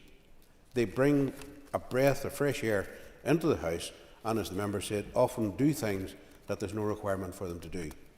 they become family friends. So those staff are essentially vocational workers because pay and conditions are so much better in many other sectors. It's their dedication and commitment that ensures many people do get the care they need in their own homes. As MLA for Mid-Ulster, I'm very aware of the problems in providing those domiciliary care packages within the Northern Trust area. My office is contacted regularly on basis by patients themselves, still waiting for care packages, by their family members. Yesterday, 3 cases alone around this, the availability of domiciliary care packages. And those are either people waiting for discharge from hospital or have been discharged without the required care packages being available. Indeed, there can be delays in making an assessment of the required help, and even when those assessments have been made, there can be delays in putting together, lengthy delays, I have to say, in putting together the required packages. Now, one trust, thankfully it's not the Northern Trust, I have seen people discharged from hospital without being assessed. Now, that adds to a further problem. The problem is particularly acute in rural areas. It is often the case that there are simply not enough home care workers available, and in some areas to meet the actual demand. Now, it is fact, and I've seen this recently, that a person has to die for another person to get the required domiciliary care package that they've been waiting on for so long. If a care worker goes off either sick or, say for example, as a case I know, on maternity leave, there is no one to replace them on the rota that they are covering, or have been covering. No one to replace them. And people are contacting themselves, what can we do about this? There isn't anybody to replace them. That is just, yes, it's a management issue, it certainly is. But if you don't pay people, you can't expect to get them. If you don't pay them a decent wage, you can't expect to get them. Where they are available, they can be limited in how far they can travel because, and this is another aspect of it, the terms and conditions are good for the trust insofar as that can be. But for some of the, what are referred to as independent sector, that's the private sector, that's another code for the private sector, the terms and conditions aren't appropriate either to have people pay them what they're due for travelling. It isn't just a problem of shortage of home care workers.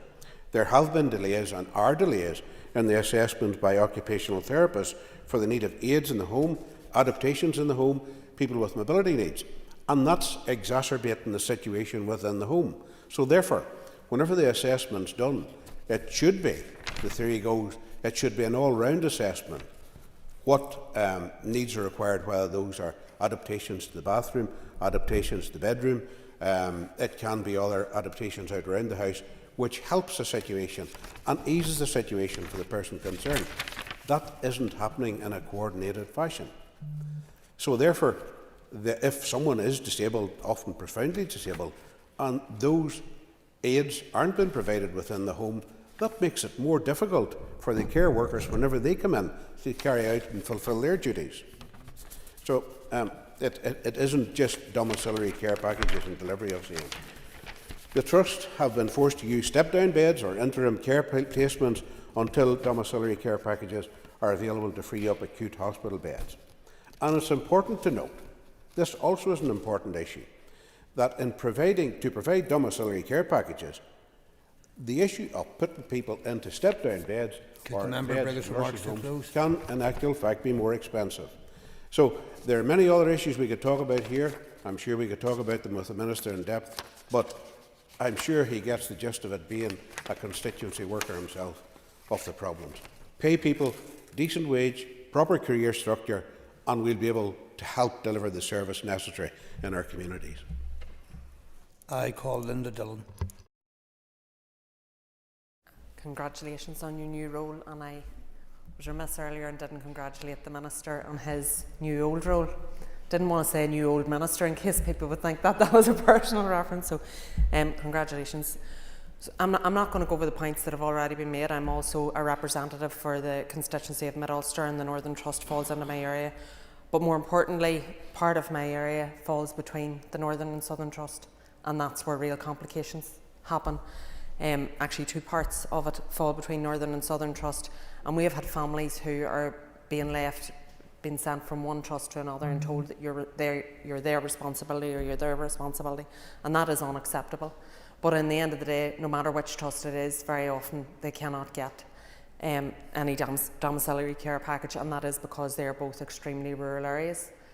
We know that overwhelmingly the people who work in this sector are women of a certain age, and they are being left with health problems themselves because they are taking on more work than they should. They are not getting, as has already been alluded to, the proper pay. They are not being afforded the proper working conditions.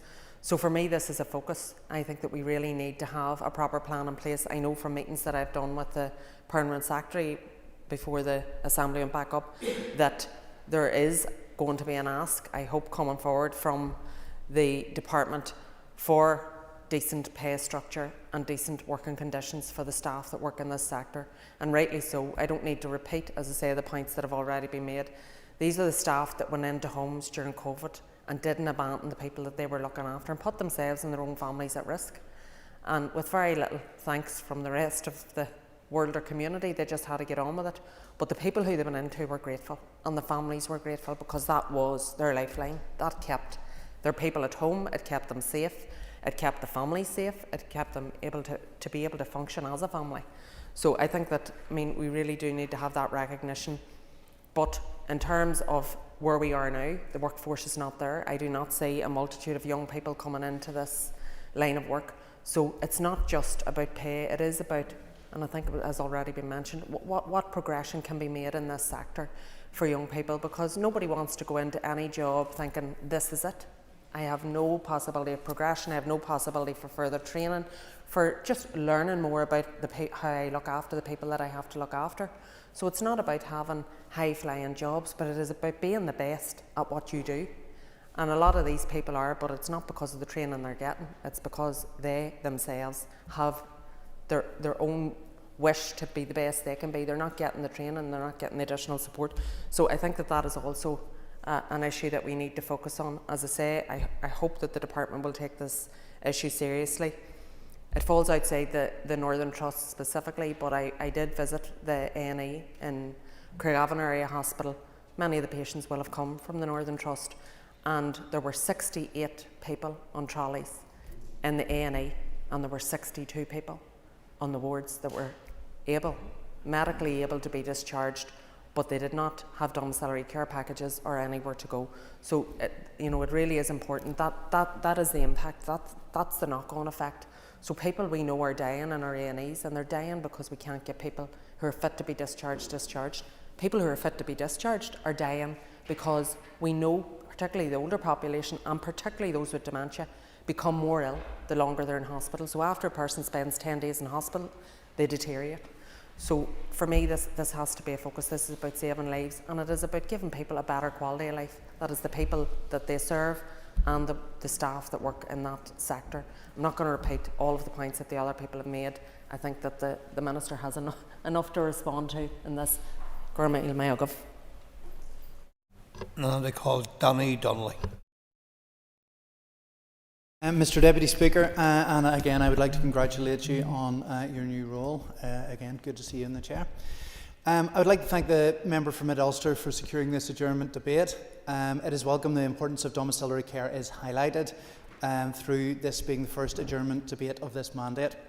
We all have constituents who need care. We all have constituents that have carers and families that are impacted by caring responsibilities. Mr Speaker, domiciliary care work is a very important and seriously undervalued part of Northern Ireland health and social care system, and we have heard that again and again today. Our carers and nurses provide invaluable care to individuals within their own homes, and it is right that this Assembly and the Department does what they can to support them. The Alliance Party position on domiciliary care is outlined in our policy document Fighting Fit. In particular, we want to see improved pay and conditions for those in domiciliary care, similar to what had been highlighted by previous contributors, to encourage more domiciliary carers and district nurses to be able to continue working within the sector. More specialised training and pathways enabling longer stays, particularly to counter loneliness among the older population, and to give more time to identify any potential mental or physical health risks. That is something that when people come into their homes that they're able to pick up on, and this can prevent future hospital admissions and get on top of things very, very quickly. It is also essential that care staff who visit homes have adequate equipment, as again, which has been raised by one of the members there as well. A sustainable domiciliary care system is important for the entire flow of patients throughout our hospitals. This has been reiterated several times, and it is leading, as we know, this is leading to overcrowding in hospitals, which is a public health risk. I've seen myself many times.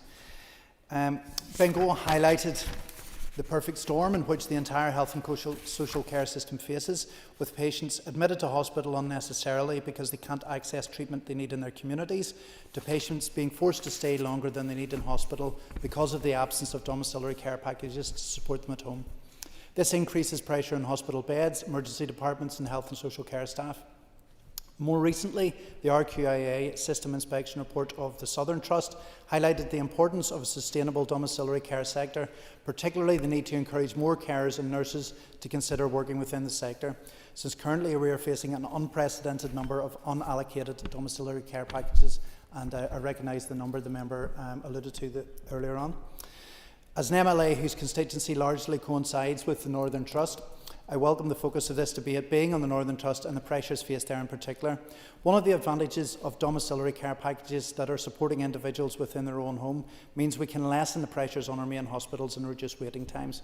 We have seen this work effectively within the Northern Trust. An example, following a survey of domiciliary care workers in the Northern Trust in September 2022, 4,979 people in the Trust received approximately 12 hours of care and 27 visits. Now, although I note the 1,700 people that was mentioned who are waiting care packages, these do play a small role in alleviating hospital stays and hospital waiting times. And certainly it's my experience that for people's mental health and well-being, they would much rather be cared for at home, if possible. It is worth noting that in the Northern Trust, you have both the highest percentage of patients waiting under 13 weeks for an inpatient or a day case treatment and the lowest percentage waiting over 52 weeks. So it shows you that obviously while there is still an amount of people who are waiting care, that when we do provide the care, it does impact those waiting lists. Finally, I do want to discuss the proposal of domiciliary care charges and particularly the revenue-raising proposals from the Secretary of State. The Department of Health had previously considered proposals to introduce charges for domiciliary care, for example in the 2016 report Power to the People, which highlights the charging arrangements should be equitable and based on the principle that a person should be able to contribute, should pay if they can afford to contribute to do so. As a party, we objected to the Secretary of State's consultation on introducing domiciliary care charges, as this should be a decision for a locally elected and accountable Assembly and Executive. In fact, many of the issues facing our health and social care system have been exacerbated over the last 2 years by the absence of this Assembly and the Executive. It is important that any proposals are debated and scrutinised here and in the Health Committee, but our priority should not be on charges, it should be on how we reform and improve domiciliary care, and this should be the focus of this Assembly and this Health Committee. So I do welcome this debate. Thank you very much. And I call Steve Aiken. Thank you, Mr. Deputy Speaker, and may I wish you all the best in the chair. Mr. Deputy Speaker, the Northern Ireland is not unique in experiencing rapidly changing population demographics. As a society, we are facing rising demand for adult social care services. The number of older people, the group most likely to need social care, is rising faster than the population as a whole, and this is something that will cause some quite profound challenges in the decades that lie ahead. Indeed, over the next 20 years, it has been estimated that the number of domiciliary care recipients is likely to need to almost double. It is inevitable, therefore, that increased funding will be required to meet the rising demands created by these pressures alone. And whilst there may be a huge capacity challenge coming down the track, the reality is that there's already a big shortfall. As has been said, the Northern Trust is one of the largest trusts, but it also has one of the largest and oldest populations. As such, when there are pressures facing adult social care, those challenges will be especially felt in the Northern Trust area. Every MLA, especially those in the Northern Trust area, are likely to have worked with many families as they wait for a care package for a loved one. And it's my understanding that the greatest level of unmet need, both for full and partial packages, is within our Trust area. The reality is care packages are absolutely critical in allowing people to remain in their home or return back to their home after a spell in hospital. So when there are challenges in providing places as they currently are, the impacts are often immediately felt within hospital settings as discharges are delayed. And as we all know, hospital stays are far from ideal for older people who don't medically need to be there. There is no easy solution to this, but one thing that is critical to the sustainable provision of care moving forward will be a stable workforce. So that is why it is important that we all commit to improving the pay, terms and conditions for the social care workforce. It is a hugely important sector, and it is clear that there is still more we can do to support and promote it as a career. And even beyond the more formal care providers, it's important that we also don't overlook the vital role played by informal and our family carers. There are more than 200,000 people across Northern Ireland providing some form of unpaid care, and this number will rise in the coming years as the populations continue to age. Thank you, Mr. Deputy Speaker. And now call Cara Hunter. And just to congratulate you, of course, in your role as Chair. And also just to put on record my congratulations to the Minister who has been reappointed to his position, and we wish him well. I'd also like to place my thanks for the member from Mid-Ulster for holding this important debate here today as well. And I acknowledge the many difficulties and challenges, Minister, that you'll have undoubtedly in the coming months. And I think it's really important that we're here today to discuss this, as it's one that has faced so many of our constituents. And certainly in my time as MLA, I've come across, just like the previous speaker, Mr. Patsy McGlone has touched on, hundreds of families that are unbelievably impacted by this issue. And I'd just like to raise one of their stories. I have a constituent called DJ Calvert. You might have heard his story. He's based in Portstewart, and DJ is just an absolute gentleman in every sense of the word. And he was born without hands or legs, and he was told months ago, of course, that he would no longer have access to a care package and a care worker. DJ requires a care worker to help him shower and to get dressed, and those are two key things that each of us do each and every day. So I really can't imagine genuinely how he must have felt when he was told that this was potentially going to be taken away. DJ's fear that this would then force him to move into a care home, and in his own words, he had touched on that this shows the social care system was failing. Thankfully now, DJ has been told he will get a care package, that it has been sourced, and that will allow him to continue to live life independently within his own home. And that's really a huge part of this, getting people the right care that they need to live high quality lives that they so rightfully deserve out of hospital and of course in the comfort of their own homes. And this is a good news story, but for so many others, as mentioned around this chamber, it doesn't always end up the way that we want. And this is an issue, I cover both the Northern and the Western Trust. This is an issue that far surpasses just the Northern Trusts and the Western Trust as well, specifically in rural areas like Limavady, Greysteel, Feeney and Claudy. And I like my colleague, Mr. McGlone, who raised this previously. There really is a rural dynamic to this, and the challenges and getting care workers out into those communities. So that's a real challenge. And I just want to touch on the importance of supporting our carers as well, who are so selfless. And I too have had the experience of, with my own grandparents when they were alive, just seeing the role that the carers do play when they're in place, and the challenges that are there, that exist within families and family dynamics within the home when the care packages really aren't there. And I really need to highlight that this is about quality of life, and it's about dignity as well. And one of the speakers had touched on their respite services. They're truly in crisis. I'm working with a family at the minute who have been waiting months for support, so I just have to put on record as well the real crisis within that area. Minister, I know this is an issue that you do care about, and I'm asking today if you can do all you can to engage with the Trust on this issue to ensure that no one suffers the indignity and the uncertainty of life without access to a care package. Thank you. Now calling Paul Frew. I congratulate you on your role. This is a very important subject. It's a very touching subject, and I'm so glad that the contributors have spoken about the most important element of this, and that is people. Nearly every single one of us have spoken about people. The people who receive the care, and then the people who administer the care. And it takes a special type of person, Mr. Deputy Speaker, to go into somebody's private home and administer intimate care to a person who could well be in the twilight of their life, or who well could be so severely disabled, no matter what age, that it's hard for them to live. So it takes a special type of person. But it's also true to say, as has been mentioned here today, that those people, special as they are so undervalued. And it should drive a stake in our hearts with regards to how undervalued they are. Every single policy direction that the Department of Health have taken around health and care has been to keep people at home. And that's all well and good. But if you can't support those people, you create further casualty, you create further ill health,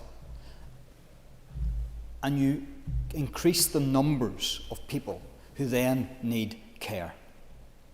The burden on families when you have a sick relative at home not getting the care that they require is absolutely mighty. It is strangling, and it can destroy family relationships, not just with the principal patient, but with siblings and others. And it can poison a family relationship forever, even when that principal care is gone. And so, if the drive is, and I'm not saying it's the wrong drive, to keep people at home longer, then we really need to do better at investing in the right places. And whilst the health service needs dramatic reform, in more ways than one, it strikes me that this is one of the easiest areas to reform, because it's all about people. Mr. Deputy Speaker, when I first became an MLA in 2010, it was clear then that for someone living in a high area or a countryside area like Newton Crumlin or Glenworry, it was very difficult to get a care package even then. But here we are in 2024, and you're struggling now to get a care package for villages like Bershane and Kells. So that rot has crept right down into lowlands and into population centres. So there's something dramatically wrong or going wrong. And it strikes me this is one of the easiest ways to reform, because it's people and because in many ways it's simple.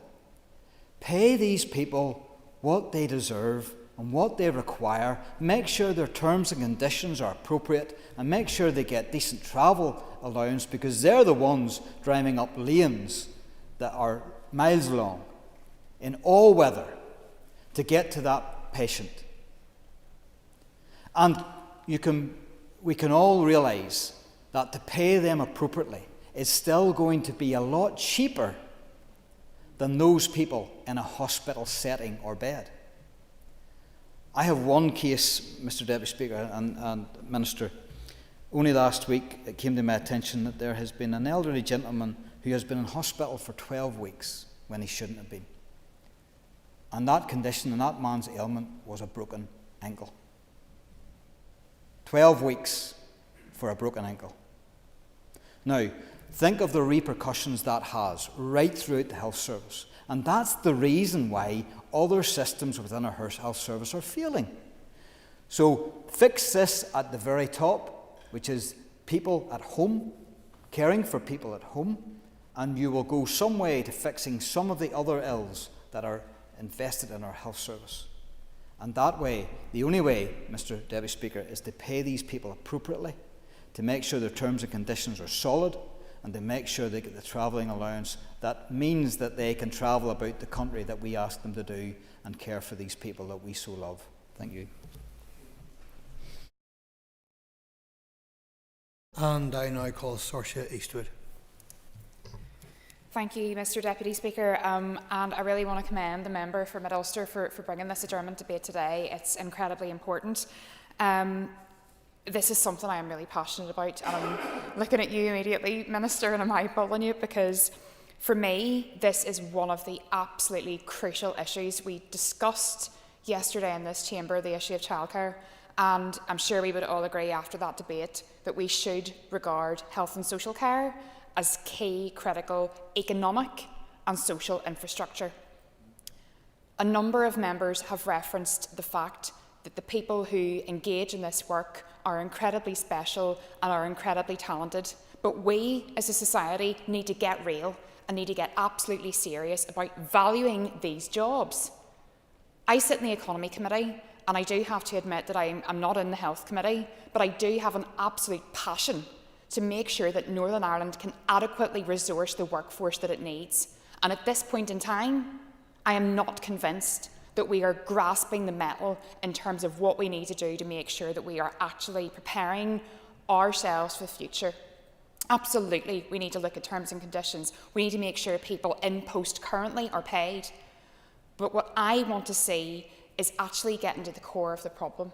And if we're not creating the workforce that we need for the future today, we're going to continue going on in this circle. Apprenticeships is something that I have previously had correspondence with the Minister about in the outgoing mandate, and I know that public sector apprenticeships are something that are absolutely key in terms of looking at this going forward in terms of the trust side of things. But as the member, Patsy McGlow, has also referenced, there is a huge and burgeoning private and independent sector. For me, this is something that gets to the very heart of what it means to have genuine cross-departmental working. And we have the skills strategy, we have regular briefings about the importance of IT, about the importance of agri-food, and absolutely, those are key to Northern Ireland's economy going forward, and we absolutely need to do work in those sectors. But what I don't hear, and this is a challenge to us all, but what I don't hear is that health and social care is actually playing a huge part of where we need to be in the future. We need to encourage our young people, people who are mid-career, people who want to transition, that if you get into this sector and if you work in this sector, you will be valued, and not just for you as an individual, but for your contribution to the economy and society and families and people's lives at large. I created an all-party group on skills whenever the House was down, and obviously that will now go through a process to be constituted formally. But one of the first events we will be doing in April, and an invite will be sent to all members, will be looking at the matter of skills and health and social care. And we cannot keep fooling ourselves that if we simply address the issue of paying conditions, which in itself is innately difficult to do because we don't have a bottomless pot of money, we will be fooling ourselves if we don't put plans in place now for how we need to resource this. I would be calling on the Minister today to properly have a joined-up plan that goes much further than the skills strategy, but ensures that the Department of Health and the Department for the Economy are actually taking this issue seriously insofar as having a very clear timeline in terms of what we need to do. This could apply anywhere in terms of medicine and health and social care. But unless we actually have the conversations today and do it in a way where we're looking to the Economy Minister as well as the Health Minister, we're not going to be able to do it in isolation, and we're not going to be able to do it alone. But I would be calling on the Health Minister today to hold our feet to the fire in the Economy Committee and the Economy Minister, and indeed everybody who cares about the future of this place, because we will have his full support in pushing that open door. And I want to make sure that we actually continue to have these discussions. And I just want to reiterate again my support to the member for Mid-Ulster for bringing this to the House. And I hope that we have more of these discussions in future. Thank you, Deputy Speaker. I now call my Southampton colleague Pam Cameron, but Pam, we're going to be limited to 4 minutes. So I hope that's okay with you. Speaker, I'm delighted to get 4 minutes. Didn't think I'd get much time at all, so thank you for allowing me to squeeze in. And I'm glad this debate has been so well filled that you're actually running out of time. I think it's very welcome. First of all, I could say congratulations on your new role, and to my other Southampton colleague, Mr Aiken, on his new role as well. And welcome back our Minister of Health as well, who I've worked with. Not my Southampton colleague, not yet. Mr Deputy Speaker, I'm not quite ready to welcome Robin in that capacity into Southampton, so I'm sure you'll forgive me if I refrain from that. But I thank also Ms Sheeran for bringing this debate to the Chamber, a really important debate which we are all agreed on in the incredible need there is to sort this issue out.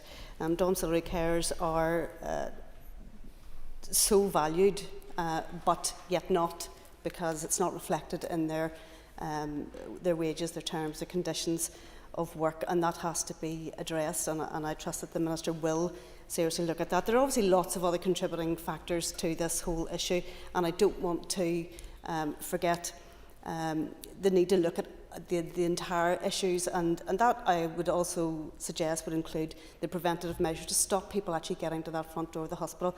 And I'm thinking in terms of GP services, and thinking in terms of the investment in community pharmacy, all those things where they may seem small, but they're actually vital to keep people away from the hospital door. That's what we want. And then, of course, we need to get people out the back door of the hospital, to allow the people who are acutely sick to enter the hospital, and that is of vital importance. So we need to assist that and ensure that those who do not require acute care in hospital are able to leave and go home, or go to an appropriate setting to enable them to recover without actually taking up that space in the hospital that's not actually needed. And we know that hospitals are not the best places for people who simply need to convalesce and who should be home, or should be in a step-down facility, or in a home, or with relatives. We know that's not the appropriate place for them. We want them to see them into the right place. So we really do need that to happen. And I agree with all the comments that have been echoed in this chamber this afternoon. And the lack of affordable childcare is a massive issue. Massive issue. So, and in particular with women, because women tend to be the carers, whether that's for babies and children, or you're actually giving birth and trying to manage work and juggle family life, or whether that's for elderly parents and relatives. It does tend to be a female workforce, and it's also a female workforce that are going out to do the domiciliary care work on the whole. Obviously there will be males employed as well, but it's vitally important that we do support women to stay in the workplace. And yes, while we're all, I think, agreed that everybody wants to remain at home for as long as possible in their lifetime with the appropriate care, it's not always the best thing. It's not always the best thing for family members, and quite often we have to look at the bigger scenario and actually look at who may become the carers of these elderly people that we love, and quite often that is healthcare professionals that you're taking out of the workplace then to care for their loved ones. So it is a real conundrum which will need a lot of efforts across the board to actually solve the problems that we have. We all have regular meetings with Jennifer Welsh and the Northern Trust, and we know how hard the Trust work to try and deal with this problem, but it is a huge problem, and they do need the proper resource in order to deal with that. And we also have to recognise that Northern Trust do have a very high percentage of elderly population, which puts a greater burden of care onto that group. I'm aware that I've used all my time, and I thank you, Deputy Speaker, for allowing me to squeeze in the last, and I wish that Minister well with addressing this problem. Thank you. And I thank you for your opening comments as well. I'm sure the House will join with me in extending to you our best wishes for your new role as Junior Minister. Well done. I now call on the Minister of Health to respond. Thank you, Mr Deputy Speaker, and thank you for the opportunity, members, to respond to the important points that have been raised this afternoon, and can I thank the member for bringing this adjournment debate the first of this session. But Mr Deputy Speaker, can I thank also everybody who has attended and contributed to this adjournment debate. I've attended many adjournment debates as Minister of Health with usually 3 or 4 MLAs from that specific constituency, but I think the topic today has engendered that wider contribution, not just from the Northern Trust, but we've had input from another number of other trusts as well. Because in common with all our health and social care trusts, I'm aware that the challenges that the Northern Trust has experienced in securing that capacity to meet the increased demand for domiciliary care is shared across the piece. The Trust has reviewed systems with their in-house home care service in order to improve efficiency and to deliver higher levels of face-to-face time with the service users. And as has been referenced, Ms Cameron just raised it there in her closing comments, the Northern Trust actually covers a quarter of the population of Northern Ireland, but it also includes over 27% of the region's people who are over 75, so it does cover that wider section that does require domiciliary care. And it's that population base that generates the majority of demand for unscheduled care and community services. But as Mr Aiken referred in his contribution, demographics are also an important consideration, and this cohort of the population has actually grown by 17% over the past 5 years. So as a result of that, the Northern Trust has experienced unprecedented levels of demand actually across a range of services. And unfortunately, as has been raised, I'm advised that the Trust is seeing an increased trend in a number of those external providers who are now handing back services due to their inability to, as has been mentioned by many speakers, to actually recruit and retain staff.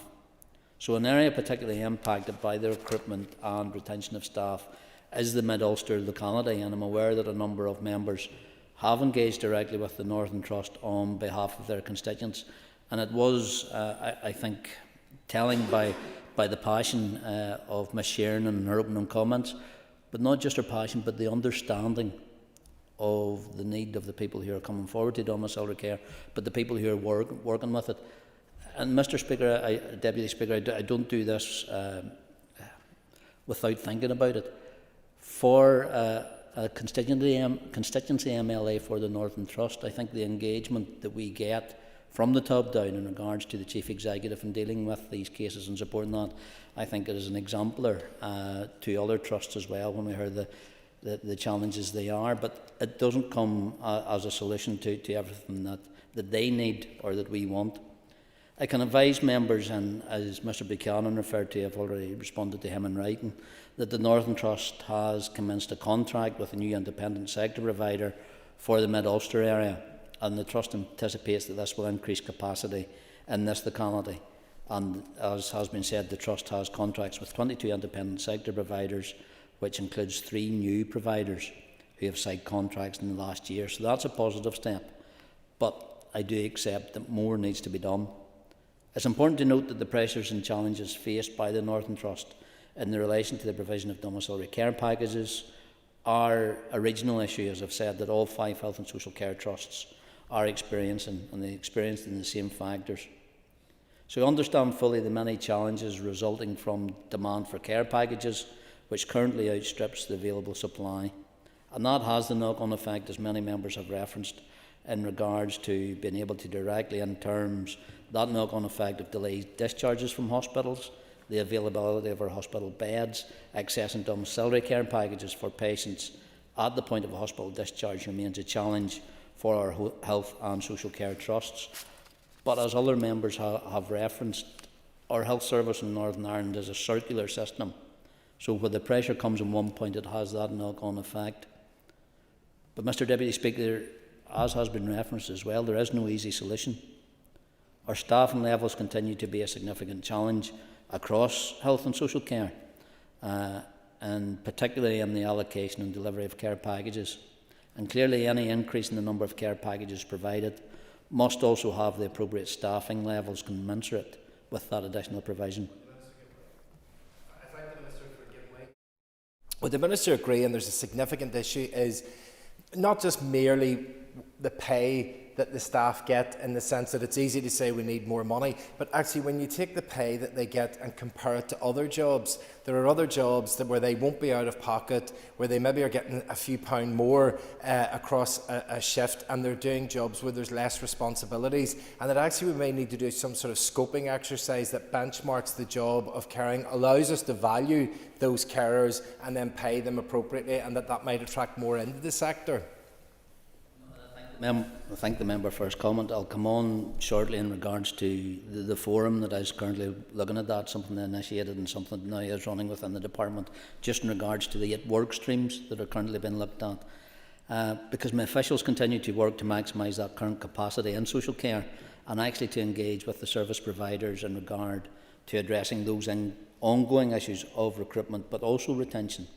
And that's only possible, I think, as Ms Eastwood said, with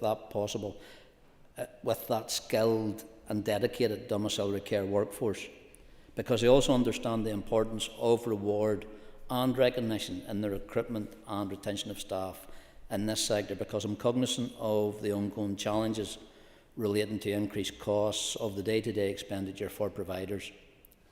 Mr Deputy Speaker, over 75% of home care provision is provided by the independent sector, and I want to place on record my sincere appreciation to those staff for the integral role that they play in health and social care. The system would simply not operate without their dedication and commitment. And indeed, I recognise the need for action to support the sector and those working in it. And I've stated that my immediate priority is to see pay negotiations taken forward and concluded without undue delay for our healthcare workers in the statutory sector. Certainly. I would just like you to assure the House that you will indeed look at all areas and treat all areas fairly when you're looking at the bigger picture. Thank you. Certainly, and I thank the member for his contribution, and I think that's when a reference, in regards to the interest in this topic for what is an adjournment debate. I think it shows the passion and the commitment that we all have as elected representatives. Mr Deputy Speaker, in 23-24, the regional domiciliary care rate paid to the independent sector providers actually increased to $18.54 per hour. So work is currently ongoing to consider what the regional rate for 24-25 will look like. So whilst my department cannot actually mandate the rate of pay or terms and conditions offered by the independent sector providers to their employees, any uplift to the rate would be expected, and I would expect it to be reflected in the pay or terms and conditions of their staff. Members, I think in the contributions it really is time now actually to look forward and to look at how we can meaningfully affect that positive change and improvements in the social care sector in Northern Ireland. And I'm pleased to advise, as I've said, that good work already underway, I believe, will help to achieve these aims. And to that end, as I referred to the other previous intervention, members may be aware in 2023 my department established a social care collaborative forum, the purpose of which is to provide a formal mechanism for the department and representatives of social care across the sector, across the statutory, across voluntary and community and private sectors, actually to work together as partners to build shared values and actually deliver improvements in social care. And a number of work streams have been established across a range of issues that have come forward from the forum. And just so members are aware of those 8 work streams, one looks at maximising capacity. There's a further one that actually looks at workforce development, which I think many members in here referred to today. There's enhancing care in care homes, because it all is part of an integral system. There's a work stream on data research and evidence, so that anything comes forward comes actually with that experience as well. There's one on communications, because as we've all seen as constituency representatives, that communication between health trusts, between families, between carers is vitally important in how we ensure that people are content that the support that they need is actually there. There's also a work stream that will look at commissioning and contracting, because we are cognizant in regards of that mix between independent providers and their statutory system as well. Workstream 7 looks at the role of carers, which has been mentioned around the House today, and the last one is actually in supported living. And I think that goes back to Mr Frew's point in regards to that move to be able to support people in the House. So, Mr Deputy Speaker, in conclusion, while there are a range of factors which can impact upon the delivery of care, the key objective that we should all be looking to should be to meet the assessed needs of the service user, whether care is provided by the statutory or independent sector. And I would recognise the importance of ensuring that patients can receive the right care at the right time in the right place. And I can assure all members that my department will continue to work in partnership with all relevant stakeholders to progress plans for these vital services. Thank you. I thank the Minister for that response. The Assembly is adjourned.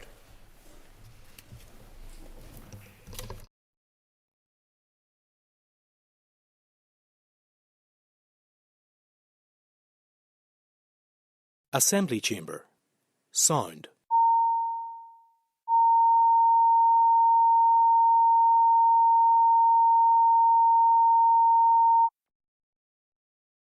Assembly Chamber. Sound.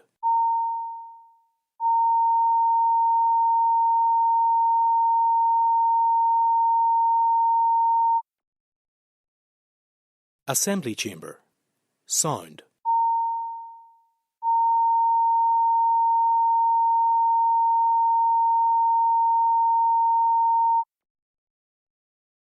Assembly chamber. Sound.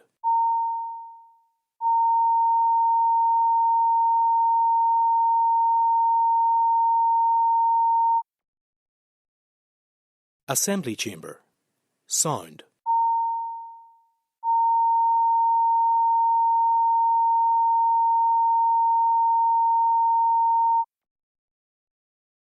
Assembly chamber. Sound.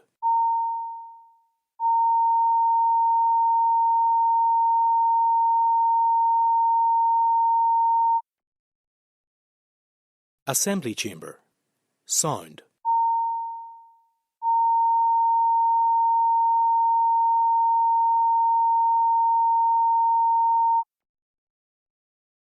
Assembly chamber. Sound.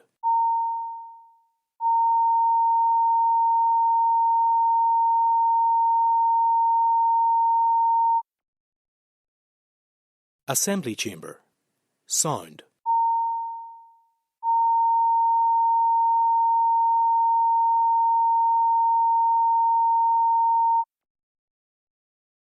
Assembly chamber. Sound.